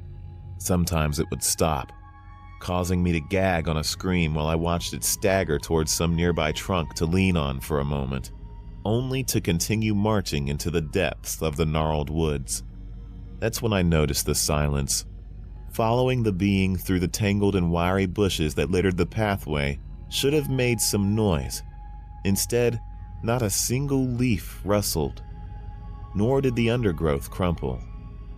While I had every reason to be extra cautious, my quarry didn't seem to bother at all and simply plowed through the foliage like a fog creeping in. He was silent too. And it wasn't just him. No, the wretched thing seemed to have contaminated the world all around us. No cricket, mosquito, or owl dared to break the stillness that froze the air. And I couldn't help but wonder if they were all paralyzed in their nests and burrows as I had been in my bed. A rank, putrid stench began to set in as we approached what I suspected to be the nearby swamp. I used to be able to hear the toads as I sat on my balcony during the calm summer nights. There was no croaking this time, but my suspicions as to our location were nevertheless confirmed. Beams of pale green light gleamed on the pools of muddy water, a dark mirror of browns and blacks that might as well have been made of dirty glass. The silence was deathly. No ripple, no frog, no gas bubble disturbed by the water's surface as the stranger stopped and sat at the muddy edge of a pool. almost as if contemplating the sight. His bare feet slumped into the mushy paste of the earth and dried algae without the slightest noise. Under the moonlight, I thought I would be able to see beneath all those baggy and rotten clothes if I snuck just a bit closer. Slowly, I approached the being from behind, half expecting to see toad-like hands and gills carved into its neck, like something out of H.P. Lovecraft tales I used to read in my freshman year. The truth was far simpler and more disturbing than that. I watched as it pulled one of its feet from the muck and water, and with it came the 3 remaining black and withered toes, the cracked, parchment-like skin peeking out from the muddy residue. I let out a gasp and staggered away in shock, trying to put as much distance as possible between me and that carcass of a man that I had watched walking down my street night after night. As I stared, unable to take my eyes from it, the rotten monstrosity turned its head to face me. It looked at me with one eye hanging from its socket, its bloated face obscured by its matted hair. Its mouth opened and it gurgled at me, as though commanding my ears to hear his voice. Open wounds and exposed skull, now visible and glistening at me under the moonlight, sent the contents of my stomach back to my throat and filled my mouth with searing acid. Without a second glance, I darted off to the woods, spitting vomit as I ran and silently swearing as I slammed blindly against trunks and branches. The sharp iron-like limbs and leaves scraped against my face, and I ducked my head to keep my eyes safe until I bumped into something heavy and wet and was knocked to the ground.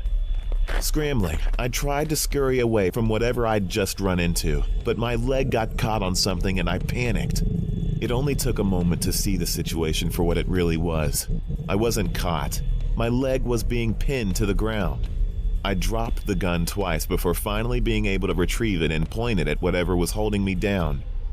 On the other side of my barrel's sight, I met the yellowish gaze of a woman hanging from a nearby tree, staring at me with bulging eyes covered by the same layer of pus and blood that enveloped the rest of her twitching body. A body just long enough for her feet to hold my legs down.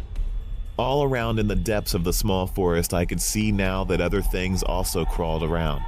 Things far too thin and ragged to be alive. The air was filled with the pungent stench of death.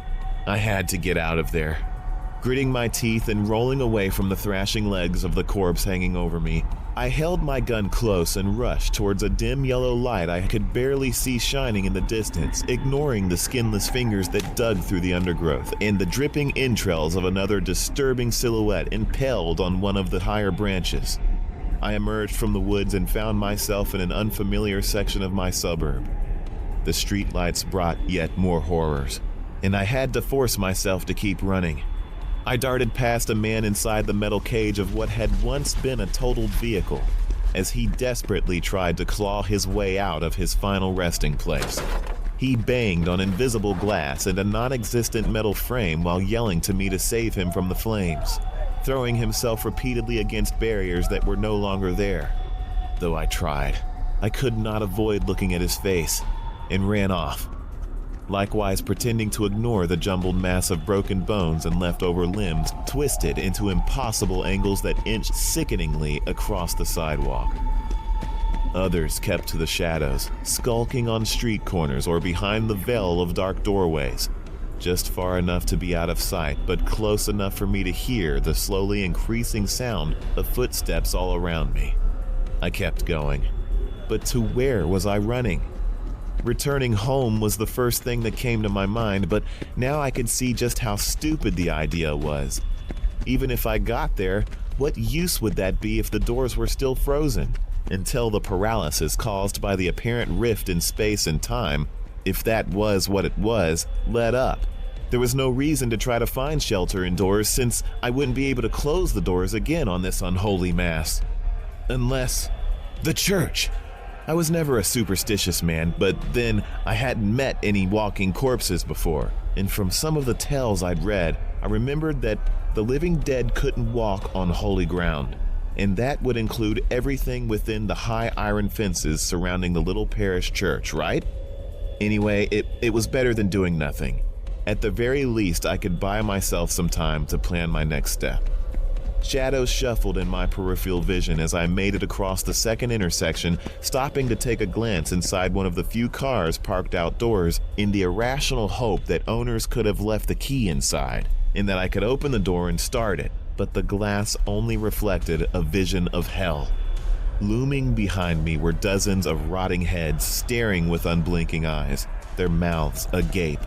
Without turning back, I jolted left, only to come face to face with a man in a blood-smeared jacket who looked at me with an almost childlike expression on his ruined face. Without a single thought, I jumped on top of the vehicle, grateful that the windshield held, and cursed myself for having wasted my time. I would have never been able to break in anyway.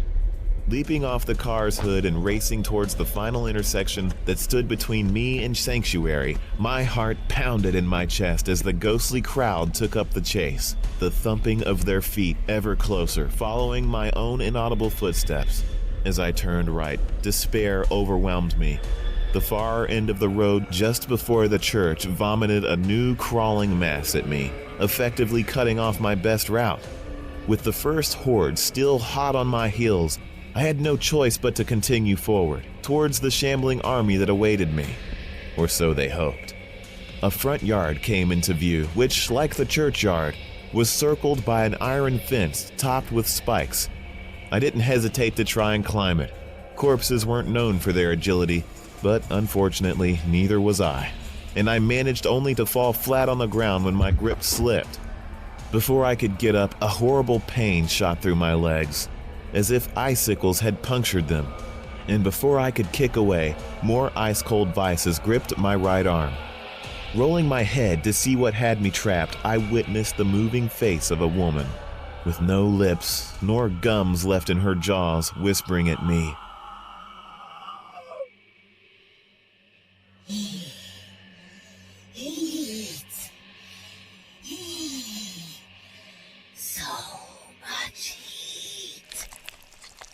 She dug her cold, wet fingers into my neck.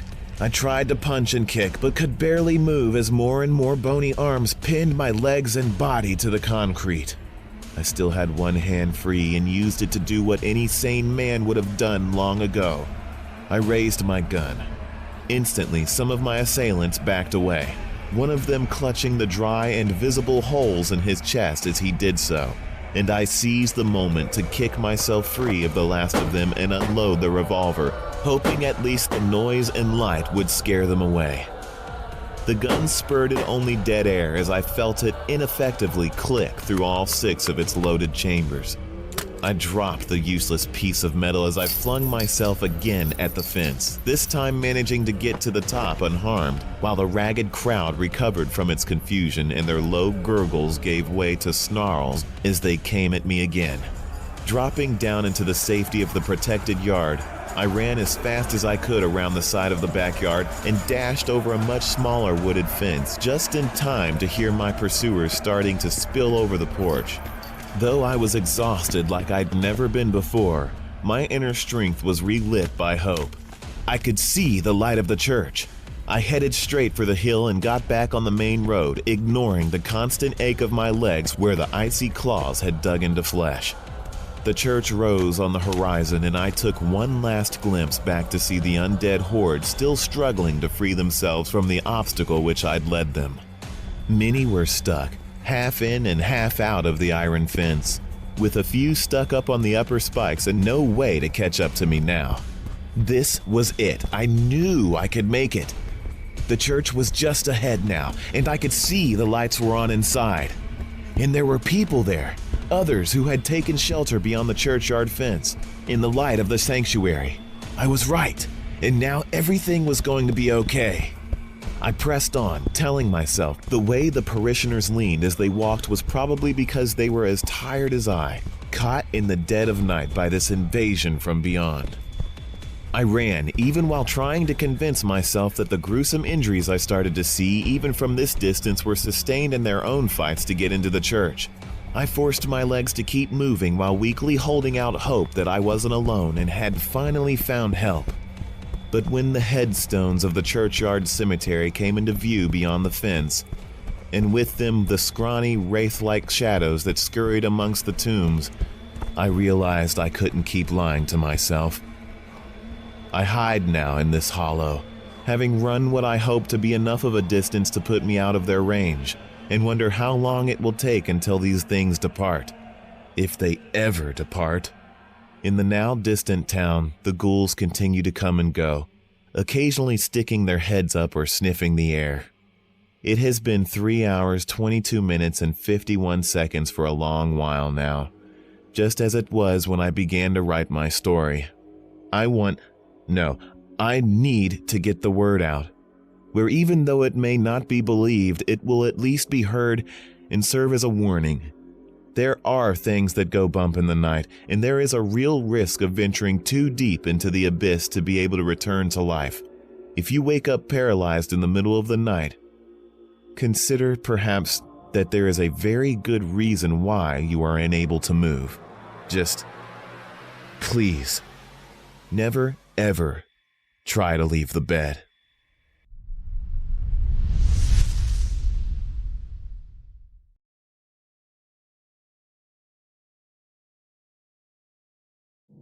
When there was a chillin' here and there were more jack-o'-lanterns and plain pumpkins on every doorstep, I got called out to investigate a fresh crime scene. Somebody thought it would be real cute to firebomb a Catholic church. Now, this wasn't one of those boxy, smaller, modern churches that you could level with a few Molotovs. No, sir. This was one of those ancient, cathedral-grade churches with high ceilings and priceless paintings of angels with titties and peepees flying around. I suppose it's shocking enough that someone chose to target a piece of history like that, but even more shocking was that the way that the blaze had gotten so intense. Every fire truck we had at hand was there, and the fire just wouldn't quit. All that water and all those brave firefighters got for their efforts was a lot of steam. It was days before the scene was cool enough to walk on. There was molten rock. The heat was so intense that some of the masonry melted, and there hadn't been any explosions, just the fire. There were a few hundred people inside when the deed was done. It was some kind of late-night worship thing, and the arsonist chose that it wouldn't be enough to just destroy the building. There had to be some lives lost as well. Forensics could only turn up one small bone fragment. The rest of the bodies had basically been cremated on site. Like those bodies, there wasn't much of a church left.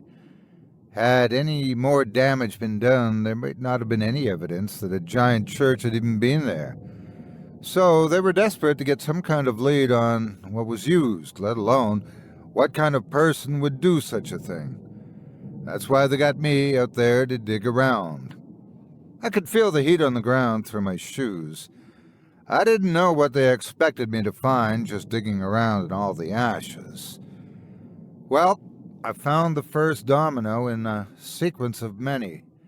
It was a footprint. There were lots of those with all the law enforcement and rubberneckers about, but this footprint kind of stood out. It was made in the mud. If the crime scene hadn't been a church, I might not have paid it so much mind. The sole of the shoe that had left the imprint was of a pentagram, and not just any 5-pointed star. This was the kind shaped like the head of a goat with a strange symbol at the end of each point. Not exactly the kind of shoe you'd seen on the shelf at Foot Locker. It was either a very limited run, or it was custom-made. The next domino was the slender, brownish-purple leaf that was lying in the footprint. That leaf would have meant nothing to anyone else but me. 'Cause you see, well, it was... I'd been banging the chief of police's wife for months.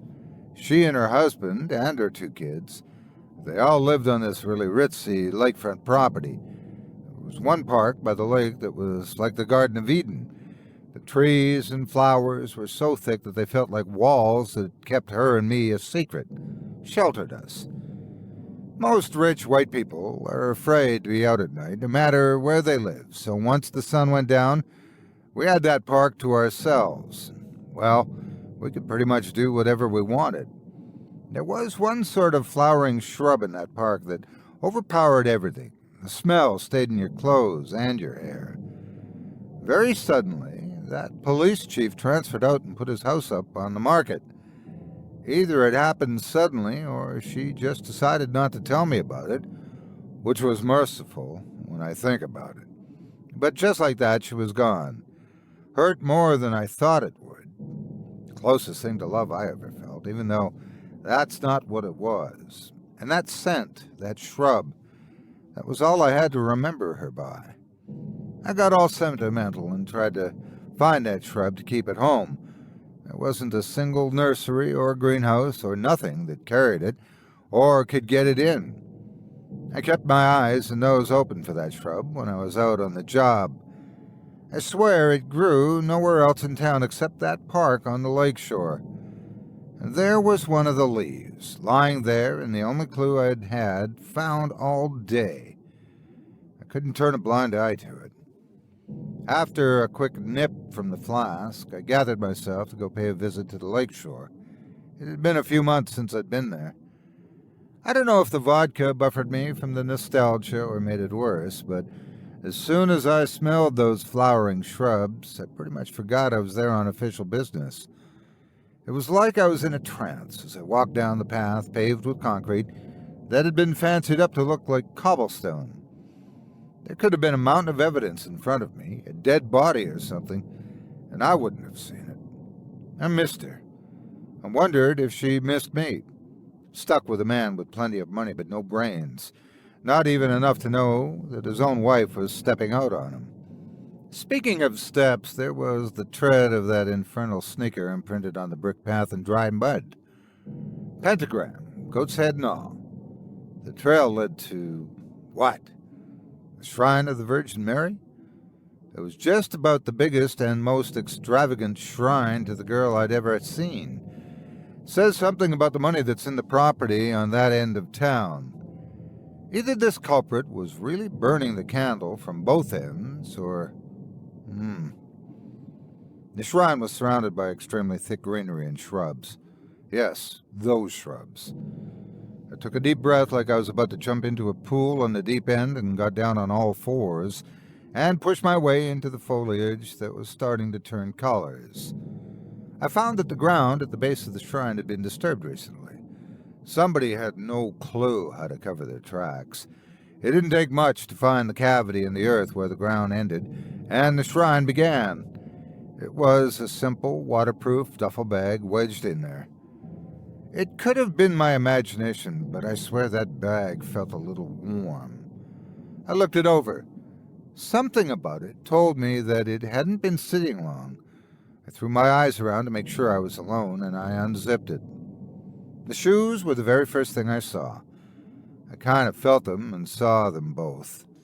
If the footprint was blatantly evil-looking, the shoes were something else entirely. They were black with red accents. Oh, and never mind the shiny metal pentagram hanging from one of the shoelaces. I turned it over, and what did I see but the very soul that had been left with the footprint at the scene of the crime.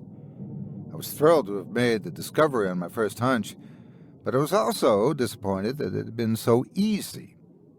So, sue me, I like a little bit of a challenge. This character just fell into my paws without a fight. But then again, who else would have recognized the foliage from that shrub? Leave it to a sinner to incriminate the devil. I thoughtlessly started to trace the diabolical patterns on the bottom of the shoe.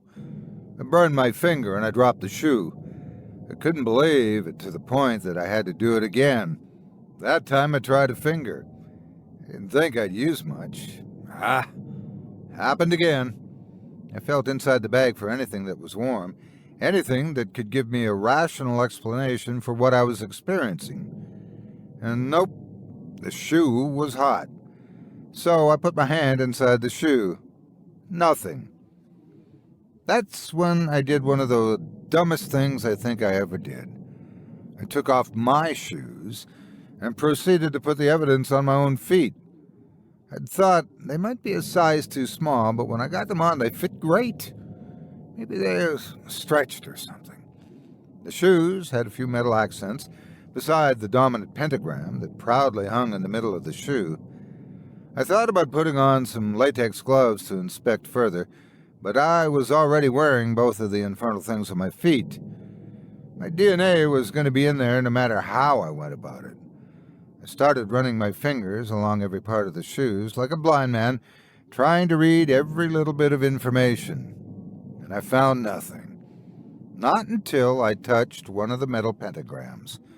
The shine looked genuine, like they could have been a low-carat gold. I lifted it up to see how the light bounced off of it, but the little thing was so sharp that it nicked me. Oh! I'd already barely touched it. How razor-sharp was that thing? The cut spilled a few warm beads onto the metal. I didn't want my DNA on it like that. I thought my eyes must be playing tricks on me, because it looked like the blood was soaked into the metal. I tilted my foot a bit, looking for the shine of my blood creeping under the metal symbol. But no, the shoe was dry. The pentagram drank my blood. I got a bad feeling about the whole thing, and I went to untie the shoelaces. The knot wouldn't budge. I tried the little kid method and got a grip on the shoe with both hands and pulled. The shoe's hold on my foot was sure. Same went for the other shoe. I didn't like that. I didn't like that at all. The devil had a death grip on my feet or something. But then I noticed something. The shoe that drank my blood, the metal of the pentagram, had turned a coppery red color, like my blood had mixed in with the metal. The other one still had that light gold color, and that foot started to get warm. I got the message all too quick. No way, I said. I didn't like that. It even got warmer. Okay, Jesus. I touched the other pentagram and my skin cut all too easy, like I was an old man. The metal drank deep and turned that copper color, and then my foot stopped burning. Okay, you got what you want. Now what? Let me go now? I didn't stop to think if it would be a good or a bad idea to directly address a pair of evil shoes, 'cause they listened. Or something was listening. I watched as my shadow underneath me got darker. Two long shadows, like tentacles, writhed out from underneath me, and then snaked across the ground and up and around the shrine to the Virgin Mary. Now, this particular representation of Mary looked like she could have been the daughter of Marilyn Monroe. The hair was blonde, and the rags looked expensive, and I swear she was wearing some kind of lipstick. They'd stuck to tradition in one detail. Her eyes were closed. Well, they opened. They were like two embers. The expensive, weatherproof paint began to peel away, and the gray stone underneath was laid bare. The statue of Mary grinned at me. She had sharp teeth. She opened her mouth like she was going to say something, but she never did. Her mouth kept opening, kept widening. Her chin sank further and further past her breasts, down past her waist, down to her feet. Next thing I knew, that statue's mouth had become so wide, it was as wide and tall as me, and it was filled with a shivering crimson light. A doorway. The frickin' thing had stretched into a doorway, or a portal of some kind. Sounds, awful sounds, drifted out of it. Cries, screams, wailing, misery, human misery. Somewhere in the mix was laughter and howling. I thought it was thunder at first, but thunder don't laugh. My mind was racing. I ran my hands along the aperture of the stretched-out mouth of the Virgin Mary that formed that twisted portal. It was a little too warm to rest my hand on. It was solid. A wave of heat hit me in the face, and I had to step back, tears rushing up to rescue my seared eyes. I snapped back to the moment when I heard crazy laughter that was coming closer. I got my revolver out, cocked the hammer, and backed up good and far from Our Lady's gaping mouth. It was a kid, maybe early 20s. He was sweating buckets. His face was blackened with soot and ash. Madness shone in his eyes and his yellow teeth. He was wearing something that looked an awful lot like the robe, or whatever was in the bag I found. He was also wearing those sneakers. Their metal pentagrams were glowing like molten rock. His whole shape was twitching with the jerky movements of a squirrel. "Marcus," he said in a voice that oozed instability, "is that you?" I wasn't sure if I should answer or not. "We've been waiting for you and the new recruit for a long time, Marcus. We're getting tired of waiting. We might have to haze you along with him." Acting on instinct, I reached into the duffel bag and pulled out the robe and tucked it under my arm. "Oh, sorry to keep you waiting," I said, stepping forward. Kid jumped like a crackhead hearing a police siren. "It's okay. Marcus is indisposed at the moment. I'm on my own for this round." He looked me up and down, did some kind of mental calculation, and apparently arrived at an answer that made sense to him. "Well then, are you ready to burn a church with the very fires of hell?" he said, salivating. "Oh, is that what's on the itinerary?" "Marcus should have told you." Orientation was cut short. He said you'd guide me the rest of the way. "Marcus usually isn't that sloppy. How do I know you're telling me the truth?" "I got the portal open, didn't I?" "Okay, fine. Make sure you have all your hell pellets." He must have read the confusion on my face because he patted the pocket of his robe. I took that as my cue to put on the thing I was carrying. Like the shoes, it didn't seem like it should fit, but it did, as if by magic. I reached into my pockets and found some things that felt like heavy metal balls, like musket shot or ball bearings. I pulled out what I expected to see, something that looked like a round lump of lead.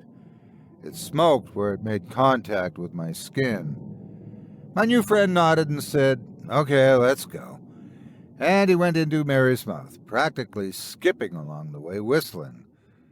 I took a deep breath and followed. If I'd been swallowed alive by a gigantic snake with a thorny throat, that's the closest thing I could compare walking down that corridor.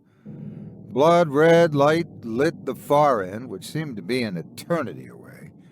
But we reached the end, and I found myself inside a cavern of porous rock where everything was jagged and spiky and rough.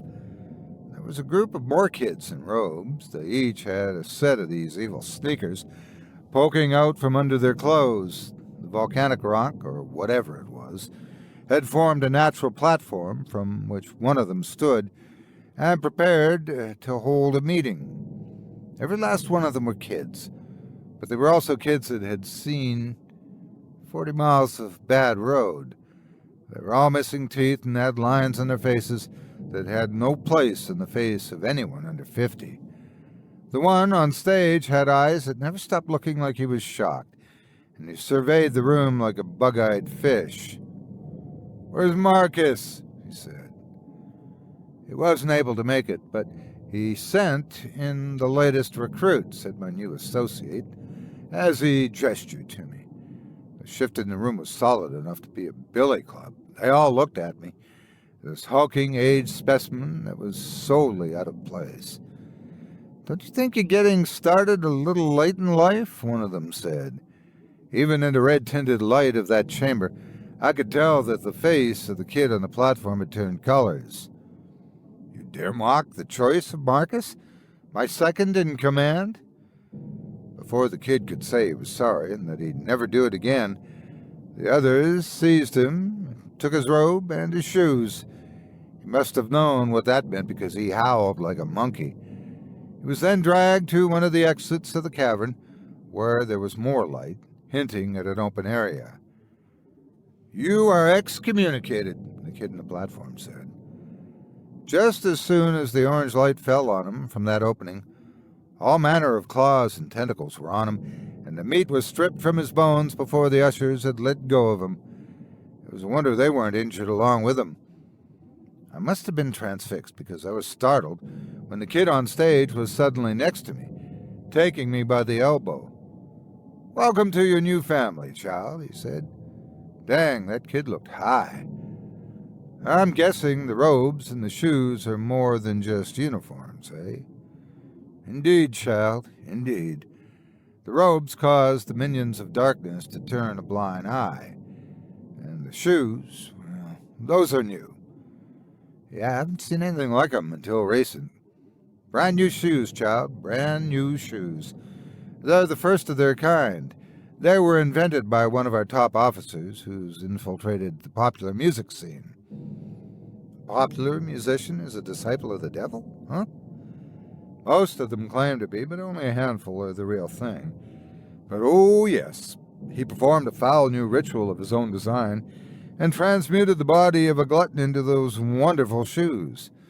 They can open the gates of hell, and they can open the gates out of hell. How do you know it was the body of a glutton? There were 666 pairs of shoes, made from just one body. Ah, I see. So this night, child, this night, you prove your worthiness of wearing your shoes. With the hell pellets you have in your pocket, you're going to start a fire at a church that cannot be put out. I took out one of those balls and held it up. You mean one of these? The kid nodded vigorously. I looked for a target to test it on. There was this ugly cube of some kind, and I thought it was as good a mark as any. But when I drew my arm back for the toss, the little leader guy nearly messed himself. Don't do that. You must not defile the Dark Altar. The what? The Dark Altar. It's the means by which hell has granted us safe passage through the realm. The robes and the shoes are an extension of its power. Hey, so if the altar's defiled, all hell turns on you? Precisely. That sounds like a living nightmare. Absolutely. I opened my robe and immediately started peeing on the altar. And I hooked up a big grayish-green loogie and spat on it, just for good measure. Monstrous, bestial roars and squeals filled the cavern. I zipped up my fly and began running back the way I came. The conduit, or whatever, that took me down into hell was still open. I heard the sound of my brethren getting butchered behind me. I was one step ahead of them, and I made it out. I erupted out of the portal like a cannonball, and I nearly plowed over a kid. It appeared that the original user of the shoes and the other accoutrements that went with them had decided to come back for his gear. He was mostly what I'd expected, a kid of about 14 or 15. Like the others, he looked much older. His mouth dropped open when he saw me, exposing all three of his teeth. I didn't waste any time. I grabbed him by the hair. "Nice to meet you. I'm from hell," I said as I grabbed him by his long, scraggly hair. "No, you're not. I'm from hell," he protested. I didn't expect this. He just might have been dumb enough to give me some useful information. "No, I'm the one wearing the devil's shoes." "They're my devil's shoes. You stole them from me. I'm the real disciple of the devil." "Oh, yeah? Prove it." I threw him down on the ground. His lower jaw protruded, and his sparse teeth looked like angry little fingernails. "I used fire from hell to burn down a church. Then I used the shoes to escape into hell itself. And that's the confession I've been waiting for. I got enough now to put you away in a place where you'll wish you had a portal to hell," I said, just a little too loud. He got that "oh crap" look on his face. "Oh yeah? Well, I know all about you and the chief of police's wife." "I don't know what you're talking about." I bluffed. "The devil does. He's the one that set you up for temptation. So if you take me down, I'm taking you down. Neener, neener, neener." I dug my fingernails deep in his scalp and held him up like a prized trout. I looked him up and down, and I took a deep breath. All right. I suppose that not every situation calls for following the exact letter of the law. There's got to be room for alternate methods of resolution. His painful scowl melted into something relaxing and smug. I dragged him over to his robe, and I reached into one of the pockets, and I pulled out one of the cubes. It smoked gently where it made contact with my skin. "That's some bouillon you got there," I said. He didn't see the humor in the statement. So here's how it's going to be. You're going to go your way, and I'm going to go mine, after I get rid of all the evidence. I dropped the cube onto the grass, where it immediately turned into a puddle of churning magma that began burrowing into the ground and forming a pool. Hey, those shoes won't burn. I know, I said. I yanked him up into the air and I caught him by the ankles. With that swift movement, I had him hanging upside down. I lowered him down into the hellfire head first.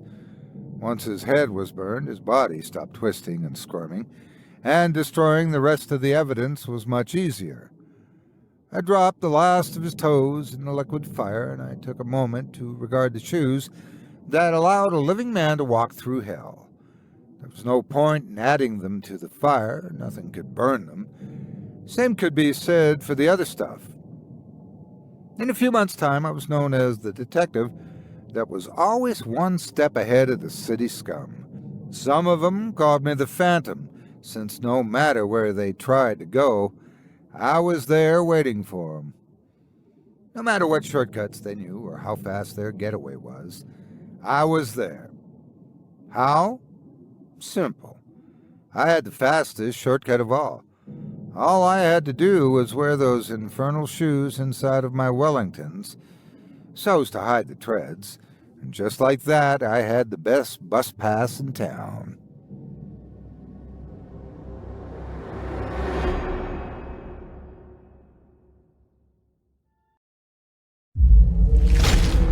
Chilling tales for dark nights.